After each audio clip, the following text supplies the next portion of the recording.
The breath before battle was a narrow thing, the width of a blade's edge, and all the ships in Blackwater Bay seemed to balance upon it. The night held the water like a black bowl, unspilled, ribbed with pale lines where oars dipped and rose.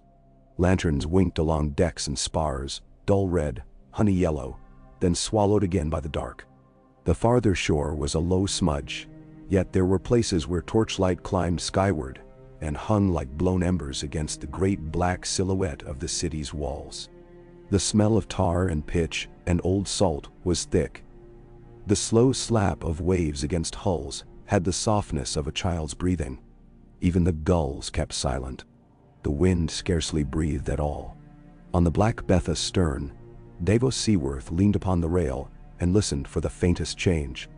A rangy, neat-bearded man with a smuggler's wariness still tucked away inside his brisk sailor's competence. He had learned long ago that waters spoke in subtle tongues. Tonight, the bay told him little. He tasted the damp on the air and found in it a flavor like cold iron. His hands moved over the wood, old habits to feel the boards, gauge the strain, the grain, and in the lanterns wash his shortened fingers looked like bitten lengths of driftwood. They ached in cool weather, in fear, in the presence of memory. Father. Mathos stood in the hatchway, dark hair tied back, his cloak hanging with dew. Youth and fervor lived easily in his eyes. The men have had their hot wine. The last of the casks are stowed. Sir Imry's oarsmen wait the signal. The Fury flies her lantern. Davos did not turn at once. He watched a ship far off, the banner on her masthead showing a dim burnished glint as it lifted. Dragonstone's serpent lions, or Stannis' crowned stag over flayed heart. In the murk, heraldry was a prayer, an intent rather than a sight. A still night, Davos murmured. We'll hear more than we'll see until the torches flare. How many ships do you make? In the van.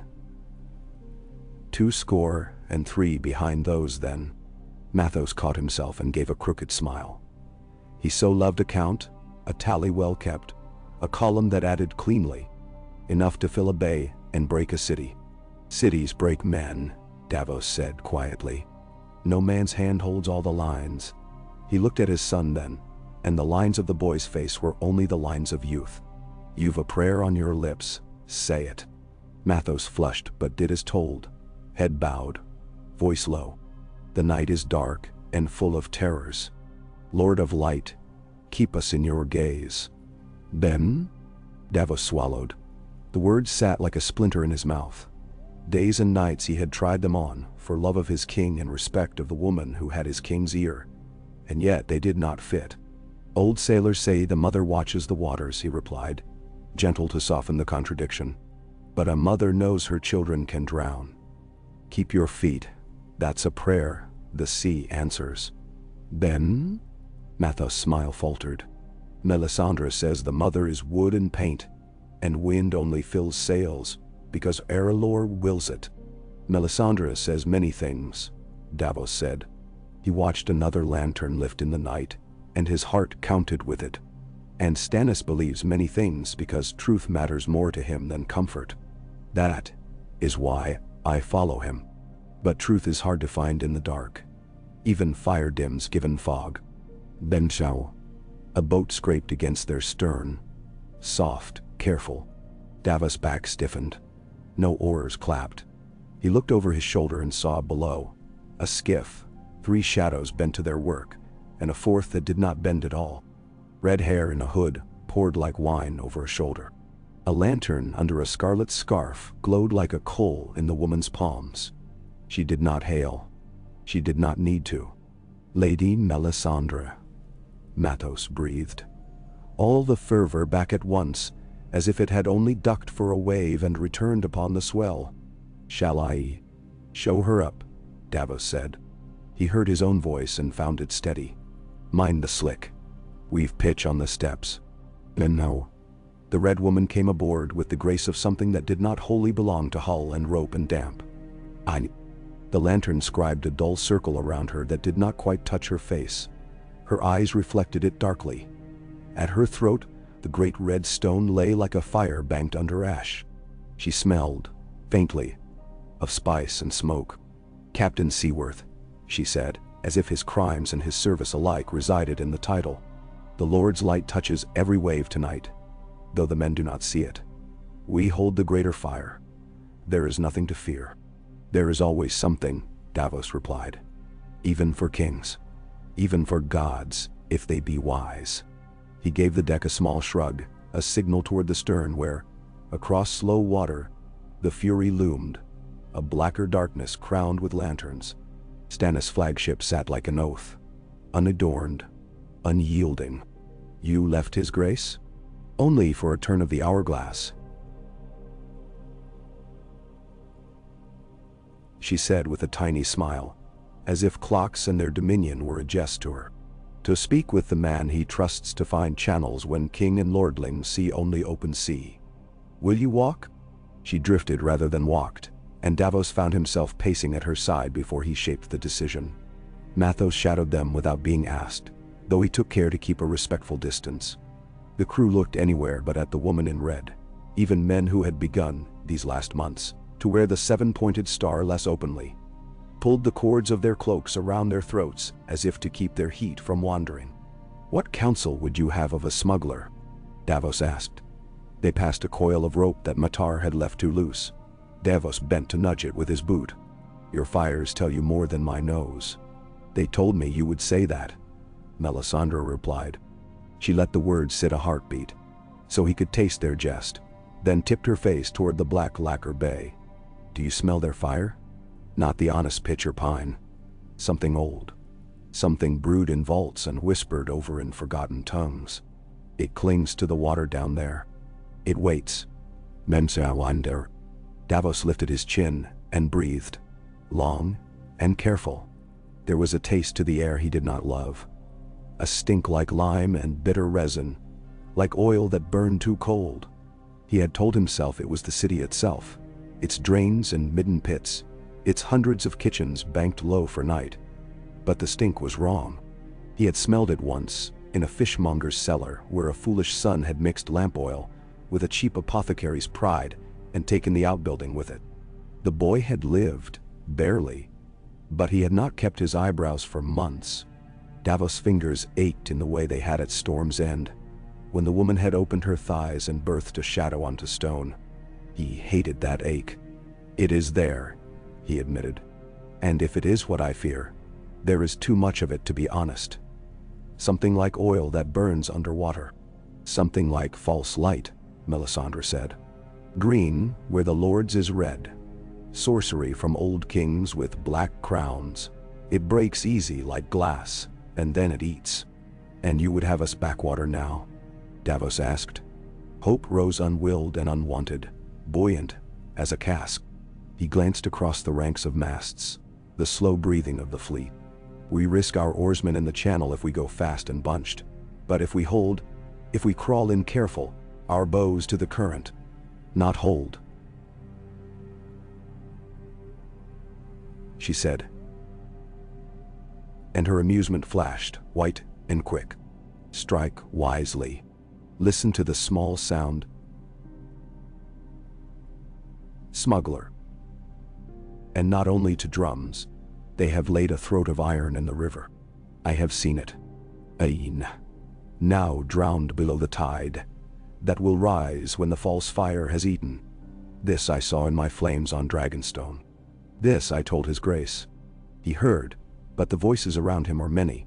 Then Sir Imry Florence's long face came to Davos' mind, powdered, complacent, sat behind courteous phrases like a turtle under its shell.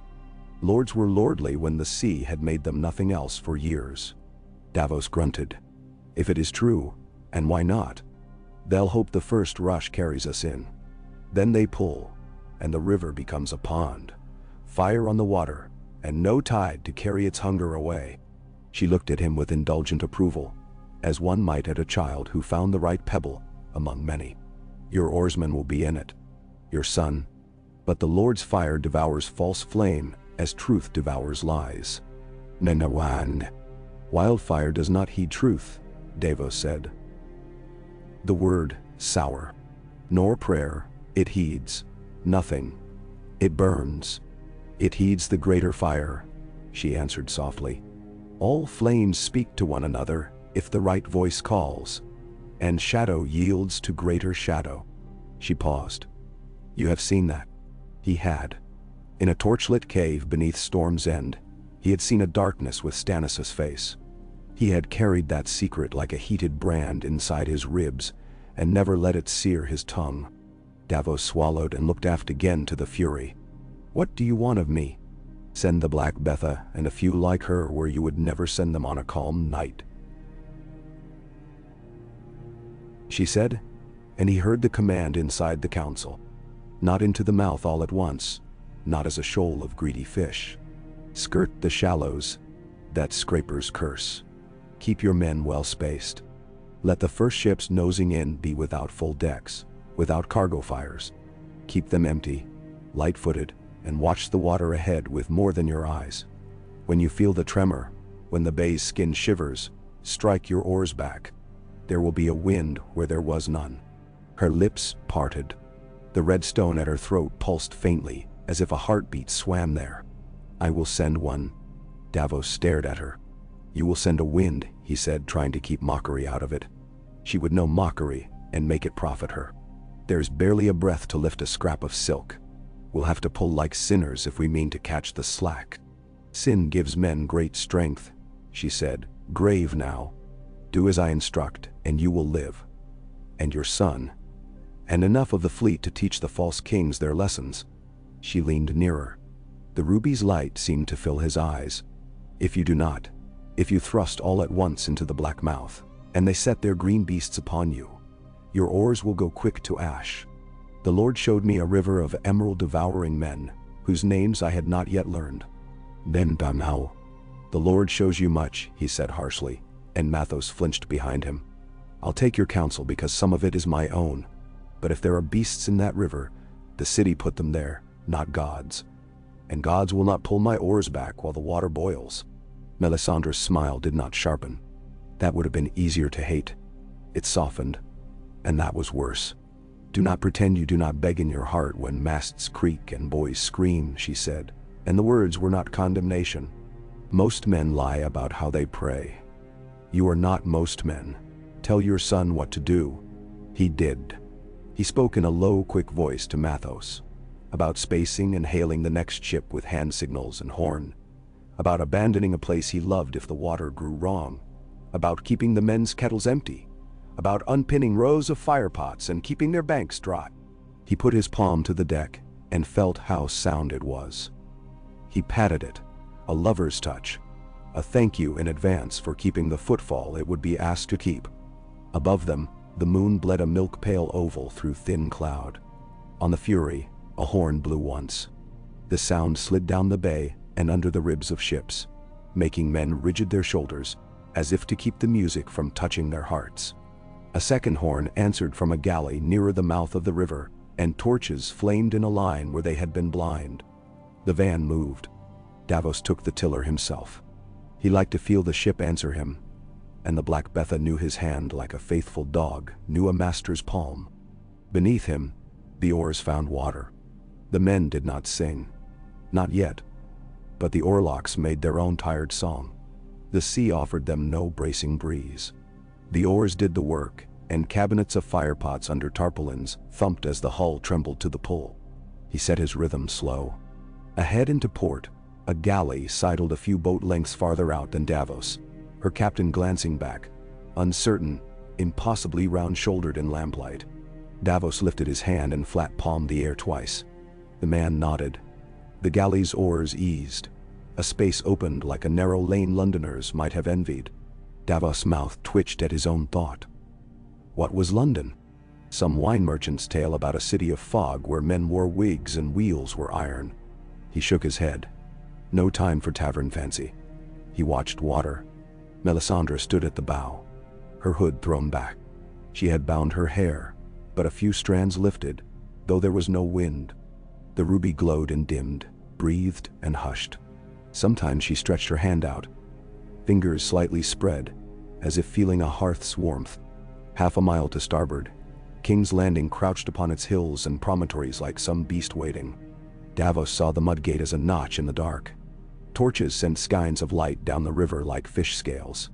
He thought of Joffrey Baratheon's pale thin face and wanted to spit. He did not.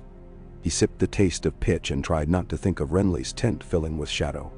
If Stannis won this night, it would be honest victory upon walls and water. He wanted assurance of that in his bones.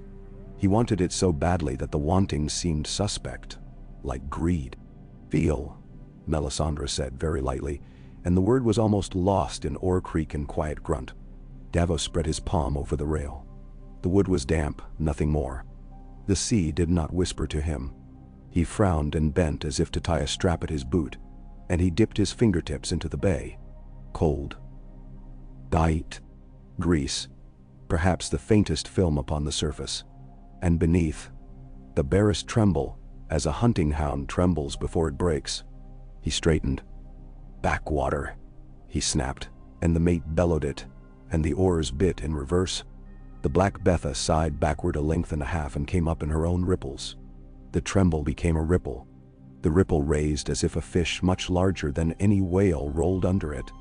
A pale something bobbed up, a corked jar, and broke open on impact, its guts shimmering and sinking, and then blooming outward like a sea flower. The air took on a smell so sharp Davos' teeth hurt. "Hold!" he barked. He lifted his arm and swung it in a short arc. The ship to port checked and drifted. The one to starboard had less room and almost fouled her oars, but missed by the width of a bread knife. Far across the water, a dark bark went up, and then the first green tongue licked the surface of the river. It was not like fire at first. It was like a bloom, and it was beautiful, and then it moved. More tongues lapped at the surface. There were floating things there, tons and odd little bundled rafts. They were not drifting as flotsam did. They crept. The men saw them now, and the sound of old fear went through them. A sound older than language. "False fire," Melisandre said. Her voice was as steady and dull as if she named a breed of dog. She stepped to the forerail and touched the ruby at her throat. Its red grew brighter, and the deck around her seemed to breathe. Horns blew. The fleet's van had committed. Many oars continued to bite forward. Some captains shouted to Blackwater, meaning to follow Davos' lead. But others did not hear or did not believe or could not bear the shame of yielding ground in the blackness before a city's jeer. The first of Stannis' longships slid into the bloom. The green did not leap. It caressed. It laid a loving hand and then clung. A man on a prow screamed and pointed, and another laughed. Until the laughter broke. The green brightened. It became lamps underwater, chandeliers fallen into a pool. Then the pool began to boil with light. The barrels cracked. The little rafts broke their lashings. The river went up in ripples of emerald. The sound did not come as flames roar. It came like breath drawn in and held. It was the breath before a word that would burn throats to ash. "Now," Melisandre said. Davos did not know what he expected. A chant. An invocation in a language men had forgotten. She did not bother with that. She raised her hand. The red stone flared as if a dragon had put its eye to it. The air around the Black Betha lifted as if a giant drew breath below the keel. The flag at their stern trembled. A draft slid over them. It was not a gust from nowhere exactly. It was as if a curtain had been drawn between them and the city, as if the night itself had exhaled. Sails that had hung like dead skins stirred and bellied, just a little. Davos had sailed with every fool's superstitions ground out of him by hunger and storm. He felt awe now, and he hated it, and he took it, as he took any wind. "Rowers hold," he said, because the wind would do more softly and better than panic. He saw the matey's eyes on him and nodded once. A tiny, fierce nod. "Keep her nose to the gate. Drift, if you can drift. Hand signal to second. If they cannot hear horn, they will see hands." Men know. Green light rose from the water as if a city below had lit all its windows. Along that ill illumination, he saw what he had not meant to see. A ship with a flayed man at her sail lanthorns shipped her oars too late. The bloom took her at bow and midship both, and her deck planks sighed outward as if relieved. And then there was no deck. A galley with a golden lynx for figurehead tried to veer to starboard and rode into a grove of broken barrels that broke again, and her prow turned to a burning thorn. Men leapt, and their leathers took fire, as if it were a lover's kiss. Davos could not pick out faces. He heard voices, and he would be hearing them at night for all the nights the stranger spared him. Far ahead, closer to the mouth of the river, a line of smaller sparks blossomed in a row, as neatly as beads laid upon a wire. That would be the false king's fire ships. Men had muttered of them for weeks. Old hulks packed with sorcerer's piss and given a nudge with the tide. Their crews would be paid to light and leap. Davos' mouth twisted. He could respect a man's wage earned for a bad deed. He had done worse. He imagined one of those men slipping on the slick tar of his false deck and falling with a torch in hand, and he shuddered. You cannot imagine too much on nights like this, he told himself. You can only move or drown. Between the blooms where the green glowed brightest, the water went dark again, as if the light were shy of those lanes. Melisandre's lips moved. Davos thought he heard a word that might have been a name, but there are names the air does not carry. He lifted his hand and pointed, and Black Betha slid forward, finding that dark seam. The wind off the woman's stone made the sail whisper, and the oars rest easy. Davos felt, for one flicker of a moment, as if the ship had lost weight, as if she balanced on gasping lungs. Ships around them tried to imitate what they did not understand. A galley 2 lengths behind Black Betha, seeing Davos slip into a channel, tried to follow row for row. Her captain turned his head to bark something to his mate. He did not see a little raft with 3 barrels on it drift crosswise into his lane. His starboard oars caught the raft. The lashings broke. The pitch took. Green flame ran up the oars like mold, and then bloomed outward, and then with sudden hungry intelligence, crawled along the oarlocks, looking for breath. The men screamed and clawed and beat at a fire that liked their hands. The captain turned back, just in time to lift his own hands to his cheeks, like a child who realizes he has said something foolish before men he should not offend. Davos looked away.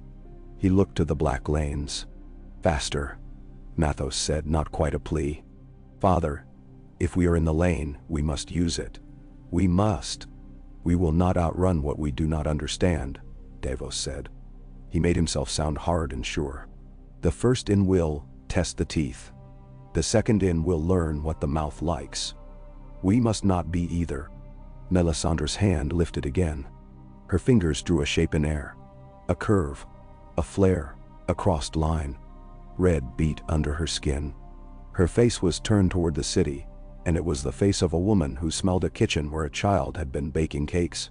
The false lion plans to pull his necklace, she said. He is proud of it. He wants the sea to hear his cutlery jingle. Chain, Davos said. He had never loved the sea's metaphors in a priest's mouth, but he took what was spoken. And you mean to? What? Melt it? Make it a necklace the wrong throat wears, she said, and her smile was a small, private thing. A goddess's jest. She looked down, and her lashes caught red light. When I call, hold men to oars. There will be a pull. Then the now. The first fire ship licked a long green tongue across the river. A pair of longships ran afoul of each other and brackets bit into planks. Far to starboard toward the headlands, Davos saw a strange sight. A small ship, too small to have any business at the mouth, drifting almost lazily, her mast bare, her hull piled with something that might have been old crates and sopped cloths. She had a nasty dip to starboard as if her ballast had shifted. She looked, in the green light, like an old drunk among dancers. There were men on her deck whose cloaks did not sit like soldiers' cloaks. She came on, one poppied splash at a time, as if nudged by a hand no one could see. See that? Davos asked low. Mathos followed his finger. A fool of a fisherman, or a trap of theirs that broke its leash, or a trap of ours, Davos murmured, and heard his own surprise. Sir Imry's not that clever. The king? He checked himself. Stannis was clever but not cunning. He preferred to tell you the law and break you on it, rather than think of hooks and stable bolts and secret stairs. Saladhor Saan? He tried and did not like that either. Saan liked other men to do his dangerous work while he reckoned and laughed. Davos had learned to love him despite it, like loving the smell of tar because it meant ships. Melisandre watched the ragged little ship, with a blandness that settled Davos' nerves more than any explanation would have. A priestess had no reason to cherish tricks not her own. If she did not stiffen, neither would he. "Let it go," she said. "It will find the bite that was meant for others." Far out, past the bright blossoms where the river burned green, the city's walls were waking fully. Torches pricked the parapets. The boom of a great bell climbed into the sky. The first, then another, until the air was full of it. It rolled over the bay like drums and like thunder. Men who had lived their lives in little villages huddled to the water, their faces turned up toward that sound, and the city looked down upon them with a million blank eyes and said nothing at all. Davos felt the hair stir in his beard. On the walls, a great shape moved. It might have been a crane. No. There, it pivoted, and a cup like a huge spoon dipped out over the water, and then filled and raised slow. Another did the same, and another farther along. Mangonels then. Someone was waking all the kitchens at once. Davos imagined rubble arcing like low stars. He kept his course. He let the black Betha trickle forward, let his oars kiss the water like lovers kissing once and once and once only, just to promise more when the time was right. They were near enough now to see men on the river defenses, the dark lumps of their helmets, the wet gleam along pikes.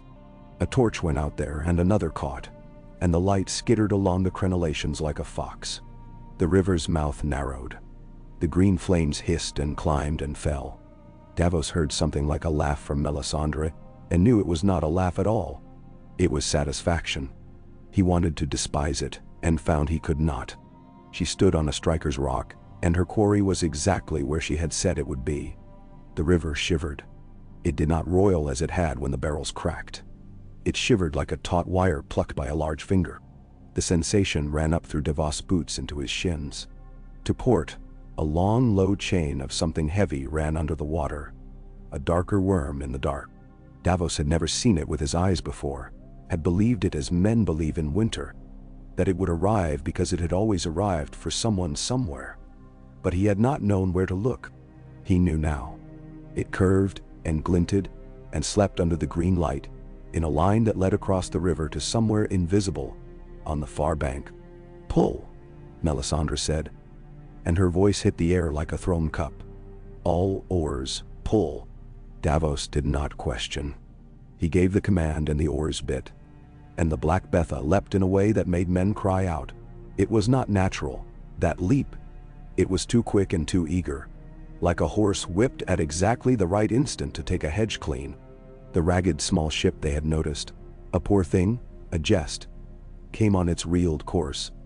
It drifted into the space where the chain lay drowned and paused, as if thinking, and then something beneath it caught.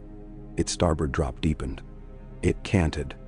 There was a sound from its ribs like teeth snapping shut.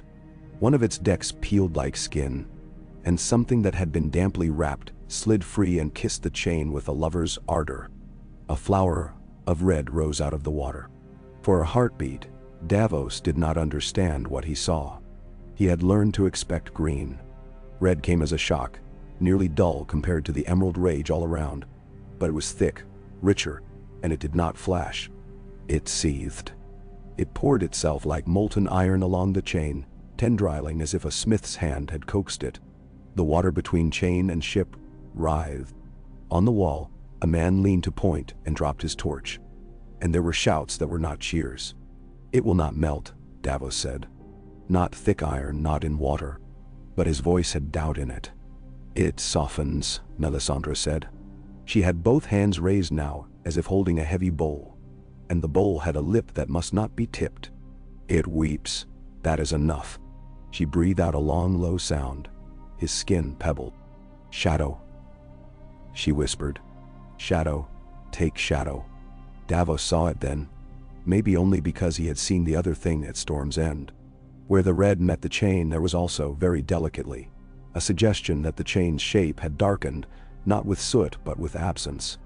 A line of unlight drew itself along the curve below the water, in a second shape that was like the chain and unlike it.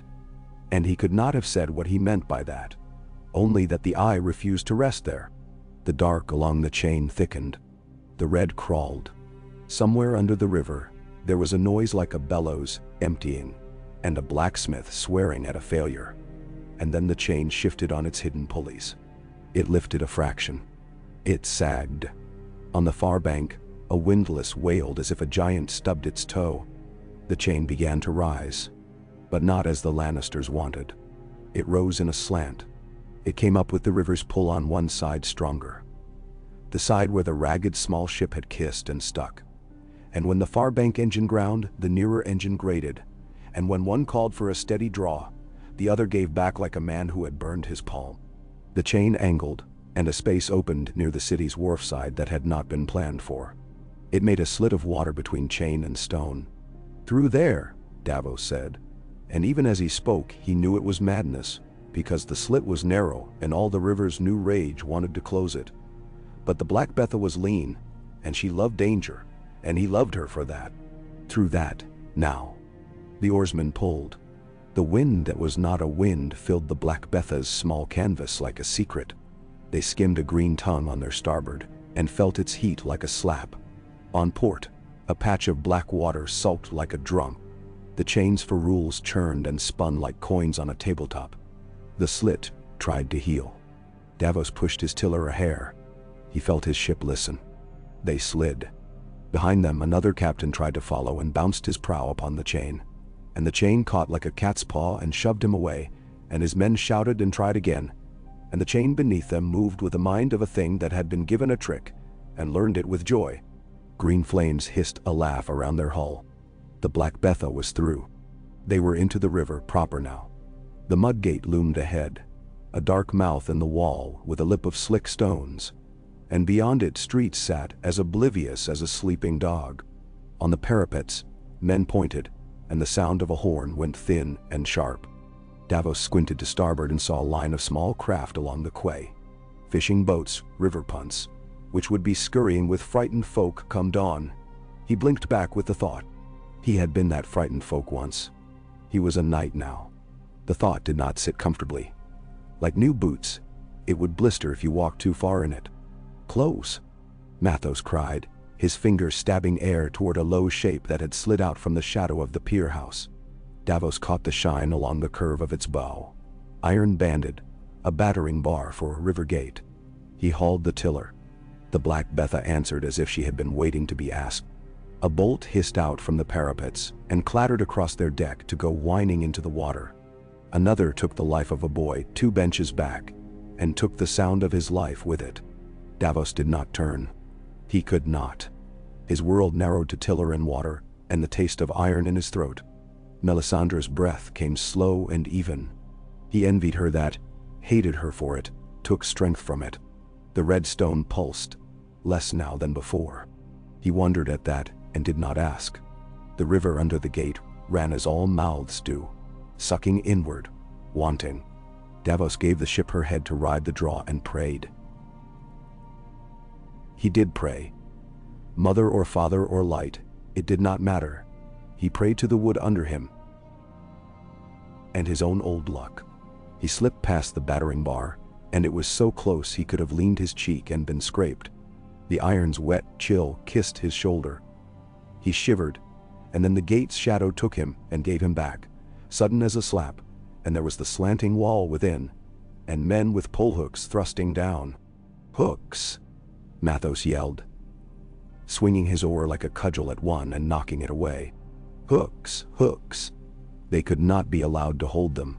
If a hook gouged and they were stopped, the river would take them sideways and break them across the pilings, and they would be kindling and meat before they knew how they had died. Davos bellowed, and his men set up a ragged roar, a sound not of courage but to make courage. A hook bit and dragged and tore a furrow, and a deckhand swung an axe and cut the hook free, and the axe broke, and the man still held, because men do not tire of saving their own lives while they can still breathe. The Black Betha scraped. The sound was like a man biting his own tongue. They were through, into the pool within the walls, where the river widened and slowed, as if it too was surprised to be inside.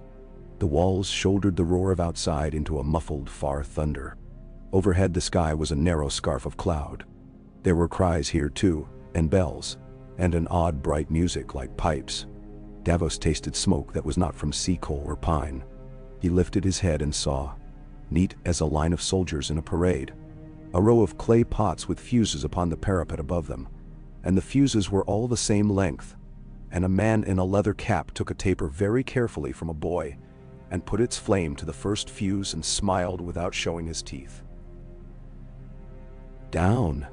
Davos shouted, because even if you could not escape, men wanted something to do. He threw himself to the deck, and the world for a moment became powder and light. White first, and then red, and then, from across the river, and far beyond, that furious unnatural green, licking above the wall, like a dragon climbing. But the pots on this wall went off in order, like cups spilled in a row, neat as a ledger. The blasts flung broken pottery and splinters. One splinter took a man in the hip and left him screaming in a child's voice. The rest of the shards broke against shield rims and deck planks and made an ugly music that did not last long. Melisandre did not go down. She stood, eyes lifted, and the light from the blasts stroked her face and found nothing to bless and nothing to burn. "Here," she said to Davos, her voice as well placed as a hand upon a wheel. "They do not know what to do with power. They stack it and count it and admire it. That is why it will kill them last." It all? Davos had no answer to that he could stand to hear. He rose, looked back through the gate they had passed, and saw the river outside had become a thing he would dream of. A garden of green light, with flowers opening and closing, and shadows between the flowers where men fled and were caught again. He thought of Stannis at the Fury's rail, jaw clenched, seeing his ships take fire one by one, and his command slip from his hands, because no command is ever true when a river decides. He thought of the king's cheekbones under their winter, of that righteousness in him like iron cooked to hardness. He thought of the look the king would send him if they lived and the city fell to them before dawn. It would be a look a man could hang a life on. He turned his head and saw that they were not alone within the walls. A pair of galleys had found the slit after them, one of them with a banner half burned that might have been suns upon cloth. They came in wild, more by luck than knavery, and they caromed off a pier and lost an oar, and their captain screamed and screamed as if the oar were his arm. Beyond them, nearer the quays and warehouses, a handful of small craft were drawing off as quickly as they could. Riverfolk who knew when to quit before they were pressed into some lord story. Davos blessed their sense without thinking. "There," Mathos said, pointing again. And this time it was at a lower gate farther along the inner wall where a string of iron rings hung, not for enemies but for tying up barges and fisherfolk. "We could make fast. We could." "We did not come to tie up," Davos said. "We came to bite." His voice surprised him. It was Stannis' voice when the king said he meant to do the hard thing and the right thing, and he would make them the same by his will. "Find me ladders. Find me men who can climb. The mud gate this side, if it can be opened." "It can," said Melisandre, and there was no humility in it. "A little shadow will do." "No," Davos said sharply and without good sense, because good sense would have wrapped his no in words about time and place, and what men could bear to see without running. "No more of that, my lady. Not with so many eyes. If men think devils crack their walls, they will fight like saints for the devil. Give me men to climb and men to die, and I will give you a gate open in the morning." Melisandre watched him as one might watch a child throw a stick at the tide. "You think the sight of a shadow turns men to that faith?" She murmured, "The sight of fear turns men to any faith. They already fear. But have it your way, Onion Knight. The Lord delights in flint struck against flint. Sparks are his language." She turned her head, and Davos saw that she looked beyond them, beyond the inner wall, beyond the quays and houses, to the hills where the septs and keeps sat. Her eyes narrowed. "They have their own priestesses," she said, with the faintest curl to her mouth. "And their own shadows." He did not like the sound of that. His mind ran. unbidden to the queen within the Red Keep. Cersei Lannister with her golden hair and her black thoughts, and to the bald spider who whispered without moving his hands, and to the imp who had more courage than men, twice his height, and twice as soft a heart and a mind that did not sleep. The city was not a corpse to be cut at. It moved. It thought. It struck. "Hush," Melisandre said as if he had spoken. "When the bell quiets for a breath, and the green seems to lean away from itself, that is when the lion will send his half-man out, to make a small clever cut at the root of a very old tree. He has a pretty thought for the river, and a tin man ready to make it bleed. But he has not thought of the wind. Men forget wind when they have barrels." Then Melisandre, "Who is the tin man?" Davos asked before Mathos could, because if the boy asked and the woman answered, the answer might get into the boy's head and build a nest there. "The one with water in his bones," she said absently. "No matter." She touched the ruby. "Keep your hands clean of hooks, Captain Seaworth. There will be arrows. There will be knives. There will be men who think the mother is in their planks and they will kick you as if you are not there. It does not matter what they believe about wood. Wood believes in fire." Then so. He had no patience left for her riddles. He called to the mate to split the crew and find what ladders they had lugged. What hooks, what ropes. The Black Betha kissed the quay with a bump that made the deck leap. Dot. Men flung lines and caught rings. In the green light filtering through the gate from the outer river, everything had a feverish glow. The stone of the quay looked sickly, like cheese that had gone off. Davos took an axe he had no business lifting and put its bite into the swollen wood of a small postern set a little back from the main gate. The first blow did nothing but jar his shoulder. The second found a crease. The third left a splinter he could put his fingers into and tear. A boy, Hog, with pale hair and a snub nose, brought a wedge and set it. The wood made a long groan as if it told a sad story about its life. There were shouts on the wall above. Crossbow bolts hissed and sang. Mathos grunted in pain and swore that he did not hurt. And in that oath, Davos heard the small brave lie of all sons to all fathers in wars as long as men had made them. The night shifted. He did not know how else to say it. The weight of the air changed, as if the bay outside had taken a breath it meant to hold for a long time. The great bell on the hill missed a beat, just one, and men lifted their heads to hear the absence. The green light beyond the gate leaned, as if blown by a wind no one felt. Somewhere out there, a voice like Tyrion Lannister's might have shouted something crisp that a smaller voice would turn to orders, and somewhere a man with polished gauntlets. Tin Man may have set his hands to a lever that met more resistance than it had yesterday. And somewhere, a chain wept red into river water. Davos could not know any of it. He knew only that the postern gave with a sound like a tooth coming loose, and the wedge cracked, and the wood sighed, and the door opened its dark inward, and the smell of the city came out. It was not the smell of kings or priests. It was the smell of people. Fish and smoke and shit and cabbage, lousy straw and an old wine, and the metal stink of blood where a butcher had rinsed his bench, and the weird sweet of the perfumes a whore had put upon her to make herself bearable, to a man who had no poetry in him. It was the smell of a thing that lived and did not ask men's permission to live. Davos breathed it and felt for one aching heartbeat an almost dangerous love for this place he had come to break. "Ladders," he said hoarsely. "Hooks." Quiet now. Quiet. But he knew there would be no quiet. Even men who mean to be shadows breathe as if they fear the dark will swallow their air. They went in. Above, on the parapet of the inner wall, Sandor Clegane watched a part of the river burn, and told his stomach he would not return what he had put in it. His face was a map of an old fire, and his temper was easier to light than tinder. He had thought himself beyond childish fears, and then the city had found a boy's terror in him, and struck it with green. He had not known fire could be that color. The color had said, "I am not the thing you have learned to hate." It had said, "I am new." That had been a lie. Fire was fire. It loved flesh as if flesh had promised it something long ago, and broken that promise. And now the debt must be paid. Double. the boy who had brought him his wine. Stupid boy with yellow hair who had more pride than sense.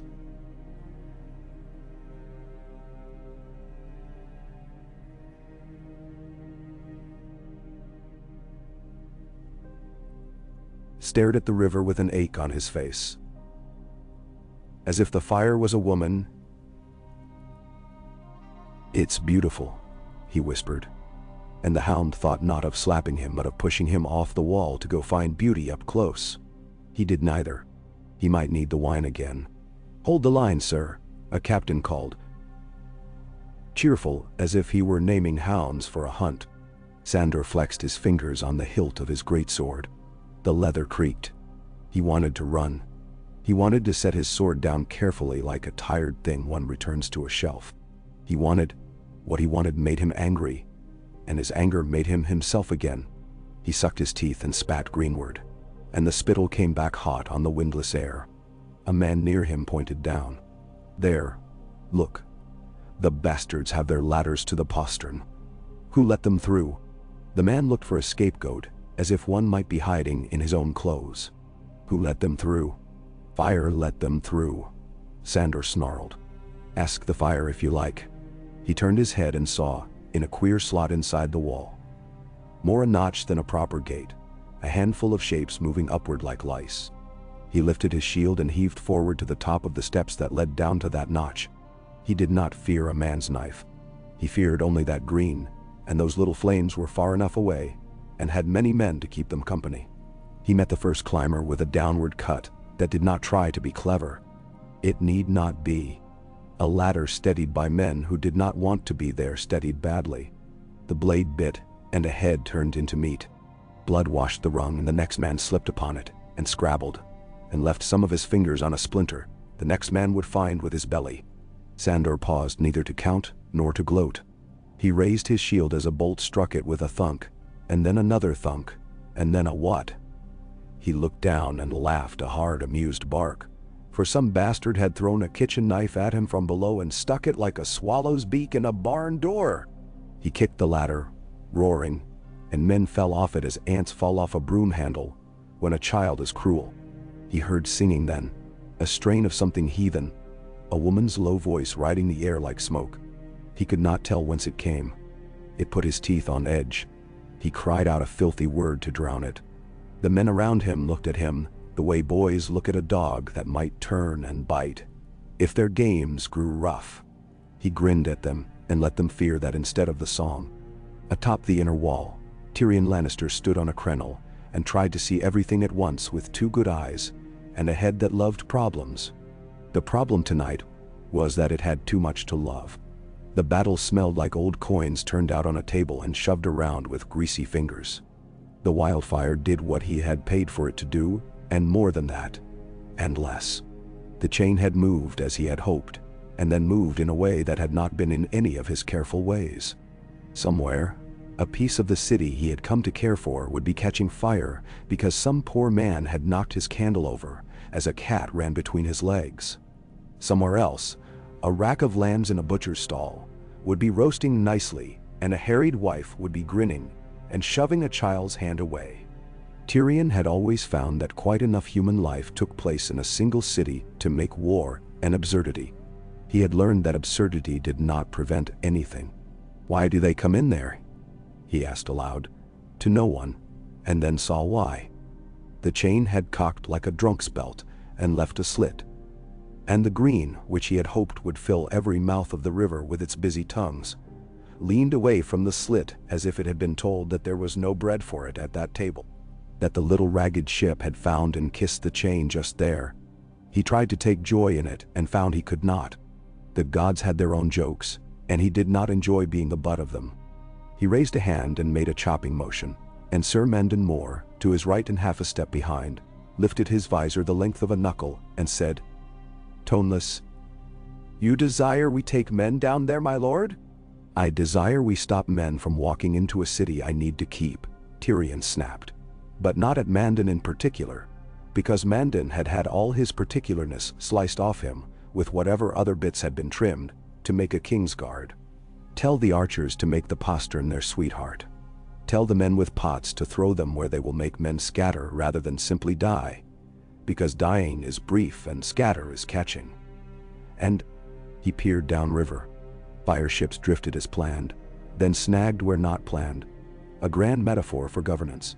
And send a message to the Hound to hold the bloody gate and the stairs and to stop the ladders. He is good at stopping ladders.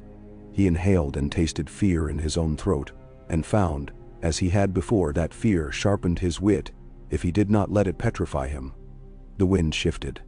It was not a real shift. He had enough time on the water and at sea to know that. It was a breath, and it did not move again when a sail should have loved it. It smelled faintly of spice. He put that in the drawer of his mind where he put strange smells and strange coincidences, and labeled it with an insult. Magic. It bored him when it did not try to kill him. When it did try to kill him, it frightened him because he could not talk it down. Below at the postern, a man in a plain cloak, with a smuggler's hands, put an axe into a door with a rhythm matched to his breathing. And the door gave, and men swarmed through like rats that had been told there was cheese, and believed it. Down, Tyrion said. And Mandan did not say anything, but the white knights lifted their shields and moved as one toward the stairs as if pushed. Our turn then, Tyrion said to his squire. And Podrick looked at him with the mute horror of a boy who finds in his arms a thing he must carry through a bad place. If I do not go, men will say enough names for coward that even I will grow bored, Tyrion said, and flashed him a grin he had saved for murder and cards. There is bravery in appearances, Pod. We will perform bravery. They did. They went down into a stew of men where smell and sound made a fog as much as smoke did. Tyrion's axe bit where it had to, low and clever, inside a knee, behind an armpit. Men fell. He thought of Shay. He thought of his father, and then did not think of him, because there were a few things you did not think of while you were asking your body to still be a body afterward. He saw a man in a scarlet cloak on the other side of a press, standing very still and singing softly, and the man was a woman after all, and her hair bent light in a way he detested because it made him feel a character in someone else's tale. He shouted something obscene to make himself feel better, and the obscene word got eaten by all the other words men were saying. Inside the city proper, where the postern door had given them a small swallow's way, Davos moved like a man inside a dream he had told himself he would never dream. His boots slid on old slime. The alley beyond the gate twisted like a thief's mind. A cat ran across his foot, and he did not kick it, and that was not compassion. Merely that his legs did not have a kick to spare. He held the axe, because if he put it down someone would die, and that would be a man he would later tell himself he had liked. The men behind him were sailors making soldiers' noises. He kept their noise like a leash, so that he could feel them tug and know where they were. He could not smell the sea anymore. The city had swallowed that too. Back! Someone screamed. Back, back. They have fire and iron. They... The voice cut off, not like a thread snipped, but like a thread burned to the finger that held it. Davos turned a corner and saw a little yard where an iron-bellied man stood with a spear and a small iron pot on a chain in his other hand. He swung the pot, and it gave off a light that was not light so much as the idea of light. He flung it. It broke upon a man's shield, and that man's shield became a harp whose strings were flames, and his hand became something a smith would pity. And the man screamed and screamed in a way that did not end when he should stop.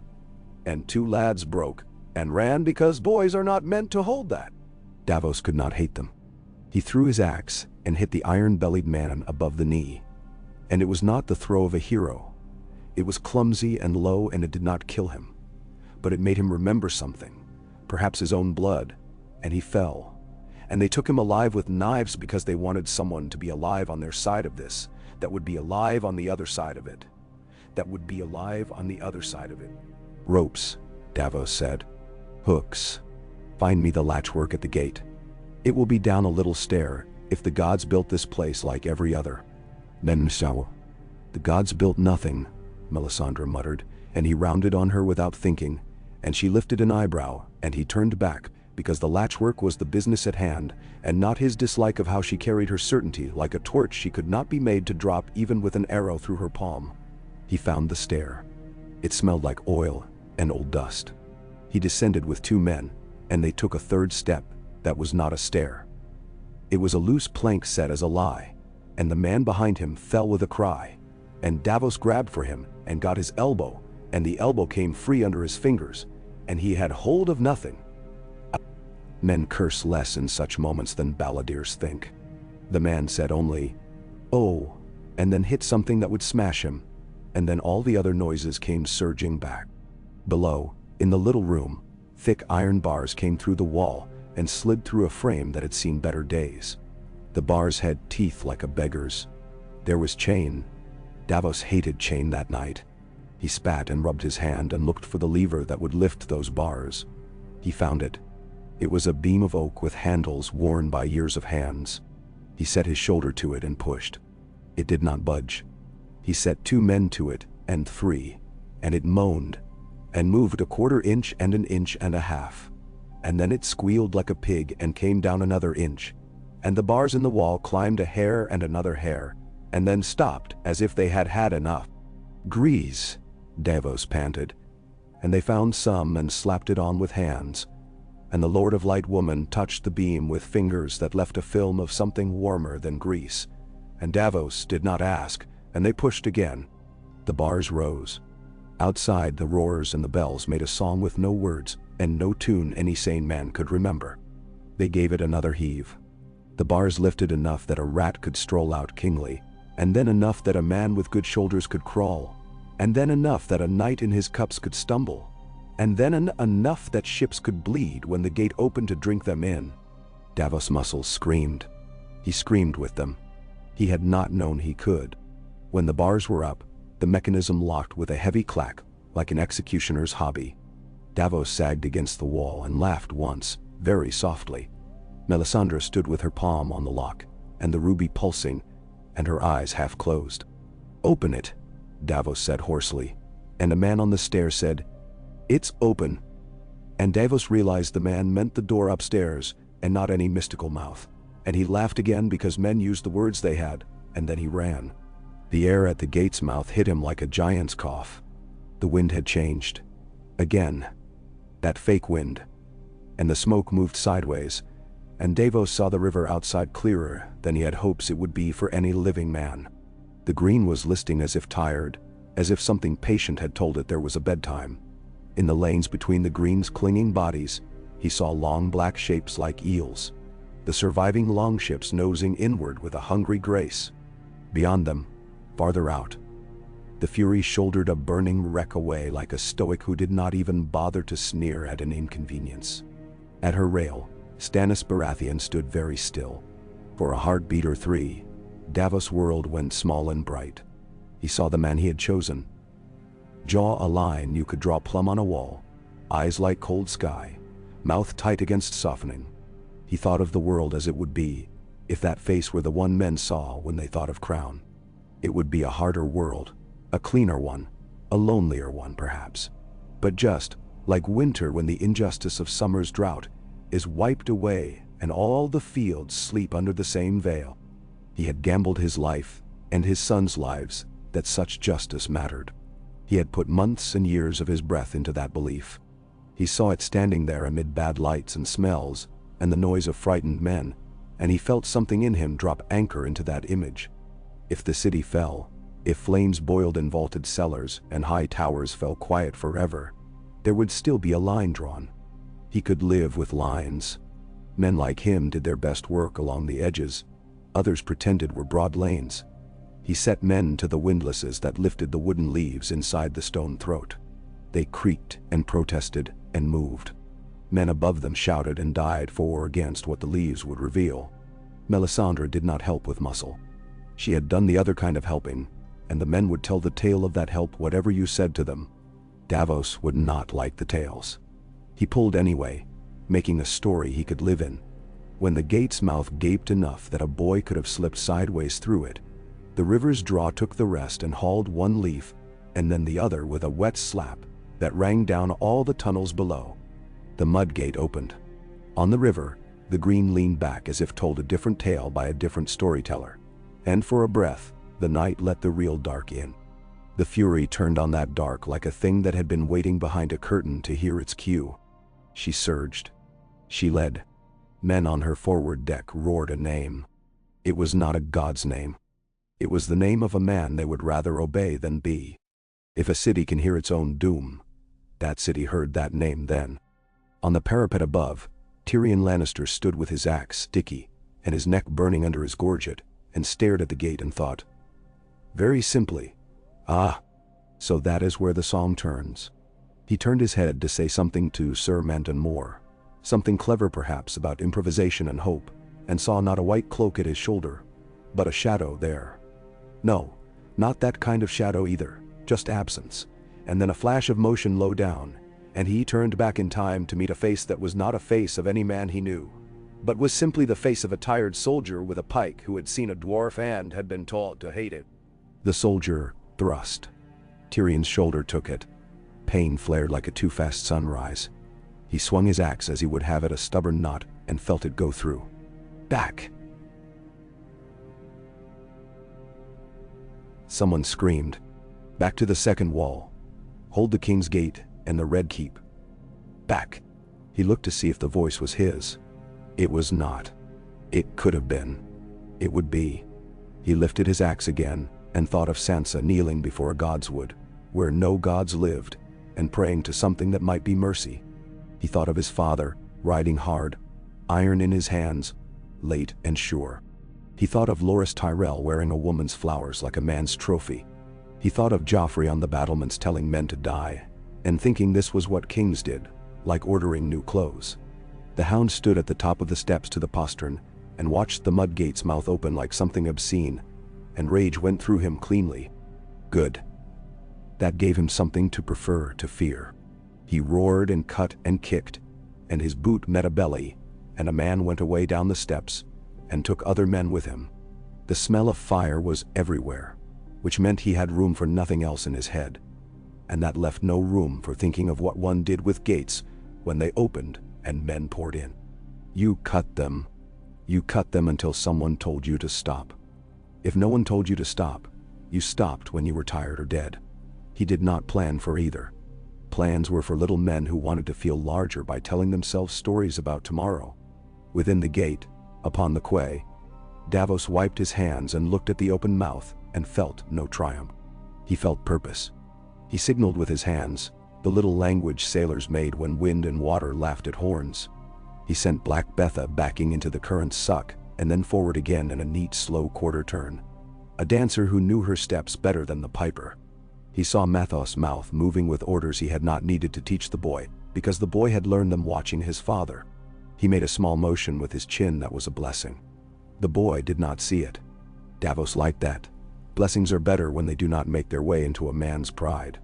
He turned to Melisandre and found her watching the gate, not the river, her head tilted, her eyes unfocused as if something that did not have a body brushed past her in the door, and she stepped aside as one does for a noble.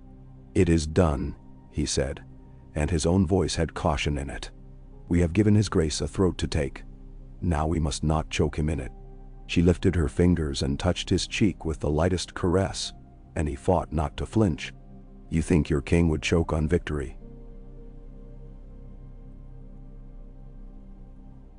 She said, and her smile this time was an odd one. Conspiratorial, almost fond. He will swallow it straight, Onion Knight. Even if it is iron and too big for lesser men's mouths. That is who he is. That is why he is the Lord's sword. They both looked then toward the fury, and toward the men who would take boats and jump to ladders and bridges, and all the messy inventions men find to cross from water to stone, where no one had invited them. The bells faltered again. A drawn-out bray of a horn along the city's inner heights cried something like a word that meant hold, or perhaps meant run. The sky above the Red Keep took on a red margin, as if someone had turned a page and found an illumination there. Wind that was not wind slid along the river like a long hand smoothing cloth. The green fires drooped as if told a bedtime story. The smoke changed its mind about where to go. Davos inhaled and let the air out slow. His hands shook. He stopped them by putting them to work. Boarding pikes, he said. Shields up. We have to make a street out of dock and boat and blood. He looked at Melisandre once more. "Keep your wind for the king. It is not mine," she said almost kindly. "It is his. But I will hold a share of it as you hold a share of this gate in your grip. We are instruments, Captain Seaworth. It is not an insult to be used. It is a grace." Then Mar widened. He did not argue. He had not the strength left in his mouth for that. He had work. In the hours to come, men would say the river itself had chosen a side. Men always say the river chose a side after horses have crossed it or not. In the hours to come, the halfmen would bleed and not die, and some few would call that strange mercy. In the hours to come, the hound would walk away into the city and let fire be what it was, and a girl with a face like a mountain brook would watch him, and not yet know she would remember. In the hours to come, Stannis Baratheon would step from ship to stone with a banner behind him that carried a heart that had learned to burn, and a crown that had learned to bear weight at last, and men would see him framed in smoke and believe whatever they had needed to believe to go on living. For now,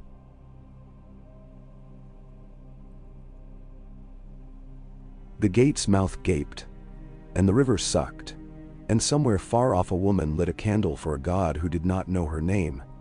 And on a galley under a stag banner, a man who had given his fingers to a king set those fingers that remained to the rough work of their night, and watched out of the corner of his eye a red light pulse at a throat that held.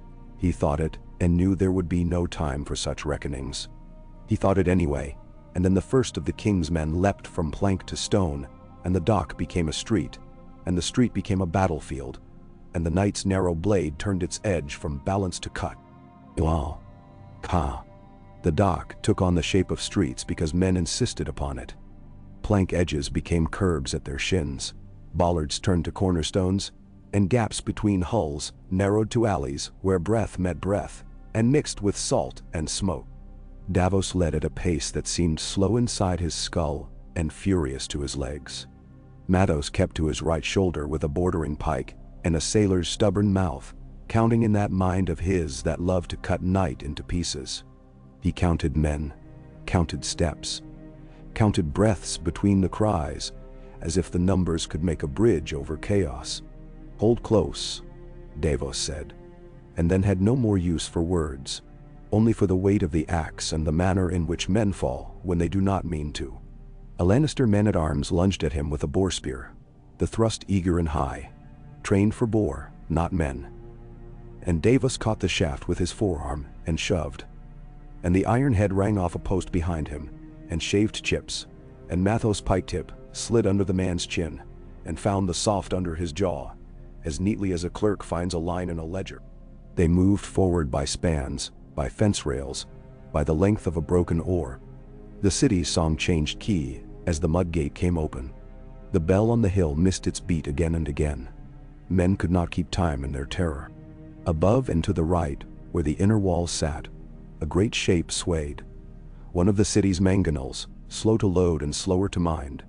It flung a clumsy barrel that broke upon the river with a silly splash, and found no fire to love it. Davos almost laughed. Men love their engines more than they love their hands, and the engines always betray them first. He saw Stannis land. It had the inevitability of something vowed. The Fury nosed to a quay stair in a movement too exact to be accident, her oars drawing in like the legs of an insect that knows where to place its feet on a web. A gangplank slapped out, and the king came across it. He wore mail black as oath iron, and no cloak to tangle, no plume to catch fire, only the crowned stag over the burning heart upon his surcoat, and that heart looked as if the wind had blown it to a dull red. The helm beneath his arm had an ungentle set to the face that matched the one beneath it when he chose to put it on, for now his own face did. A banner rose behind him. Florent hands had it, and they tried to hold it steady, and learned at once that winds in a city are trickery, even the false ones. The king had a sword in hand, and he did not wave it. He held it low, the blade angled to shed blood and sense both. "Forward," Stannis said, and the word did not need to be bellowed. It had its own weight. Men around him heard it, and stepped as if their boots had new soles. He did not look at the green upon the river or the red that had once climbed iron. He looked into the mouth his men had made and found it worthy to be swallowed. Davos caught his eye for an instant, and then it was gone, swallowed as well by helm and smoke and duty. They met resistance as if it were expected of the city to offer it, and the city would not shame itself by a politeness so untrue as to deny it. A knot of gold cloaks made a line at a fish stall and made a barricade of fish. Scales flashed green in the wildfire's light. A man's foot skidded on them. He died for the prettiness. Davos drove his shoulder into a shield to shove the man behind it into a pile of lobsters with their claws tied, and a lobster's claw broke its twine and fastened on the man's ear in an earnest way that would have been comical any other day. Mathos laughed despite himself, and then swallowed it, as the man howled and swung foolishly. Davos ended that howling for him. There were small mercies. Sailors are good at finding them where noblemen miss them. On the inner wall above, Sandor Clegane stood and was a wall himself, because no mason had yet made a stone with legs that would walk down into a press of men and hold. The ladders came and he kicked the life out of them. His sword did not so much cut as decide. Blood sprayed his face and found old ridges there to settle in, then ran off as if even blood could not bear to sit with ancient heat for long. Smoke rose from below, like a voice that wanted to put its tongue in his ear. The green burned across the river and made all other light sickly. Even torch flame looked ashamed to be so ordinary. "Down!" someone cried from behind him, and a lieutenant of the city watch, plucked for his stature, not his sense, shoved a pot into Sandor's hands. The iron was warm through the leather. "Throw and break. Throw your mothers." Sandor began, and saw the fuse a red worm almost gone to the mouth of the pot. He flung it with a curse that scourged even his own ears. The pot fell short of men and broke upon a plank. The fire ran where the pitch led it. It hissed, and Sandor hissed back, and then he turned away from the parapet, because the nearness of any flame made the world small enough to crush him. "I'll cut men," he snarled to no one and everyone, "but I won't carry pots for the buggering pyromancers." He threw the leather mitt aside as if it had bitten him. "Sir, the hand says hold." A voice started. "The hand can hold his own," he began, and then saw the dwarf among a knot of white cloaks and city officers below on the stair, his small axe flickering like a fishtail in water, and Sandor had no more time to spend on the dwarf's virtues or their lack. Ladders thumped. He kicked. Men fell. One clung like a limpet to a rung, eyes vast in a face as young as a baker's apprentice. Sandor's blade took him, clean, a mercy if anyone had looked at it from a god's height. Back to the second wall. A voice rang thin as a plucked wire. Men begin to say what they will do rather than do it when their will goes. Sandor had learned that lesson in a burning courtyard long ago, and it sat in him like a saltstone that would not dissolve. He went neither back nor forward in answer to the voice, but only where his feet found men to kill. He took the stairs in 3 strides down toward the postern and met a line of sailors in rough mail that sat oddly on their shoulders, as if the shirt had been made for other men. The first sailor had a face that looked like work. Lined, weather-cut, eyes patient with other men's foolishness, and the axe in that face's hand made short work of a spear thrust, and Sandor knew he had found a hard piece that would not chip on first strike. They closed. Blows that should have been clumsy found their places because both men understood the only language the other loved. Sandor cut low, and the other man took the cut on something more stubborn than shins. Sandor's blade rang off a greave he had not expected a dock knight to wear. The sailor's reply was a short hook swing that would have taken Sandor in the throat if he had been less ugly and less quick. He swayed. The axe bit nothing.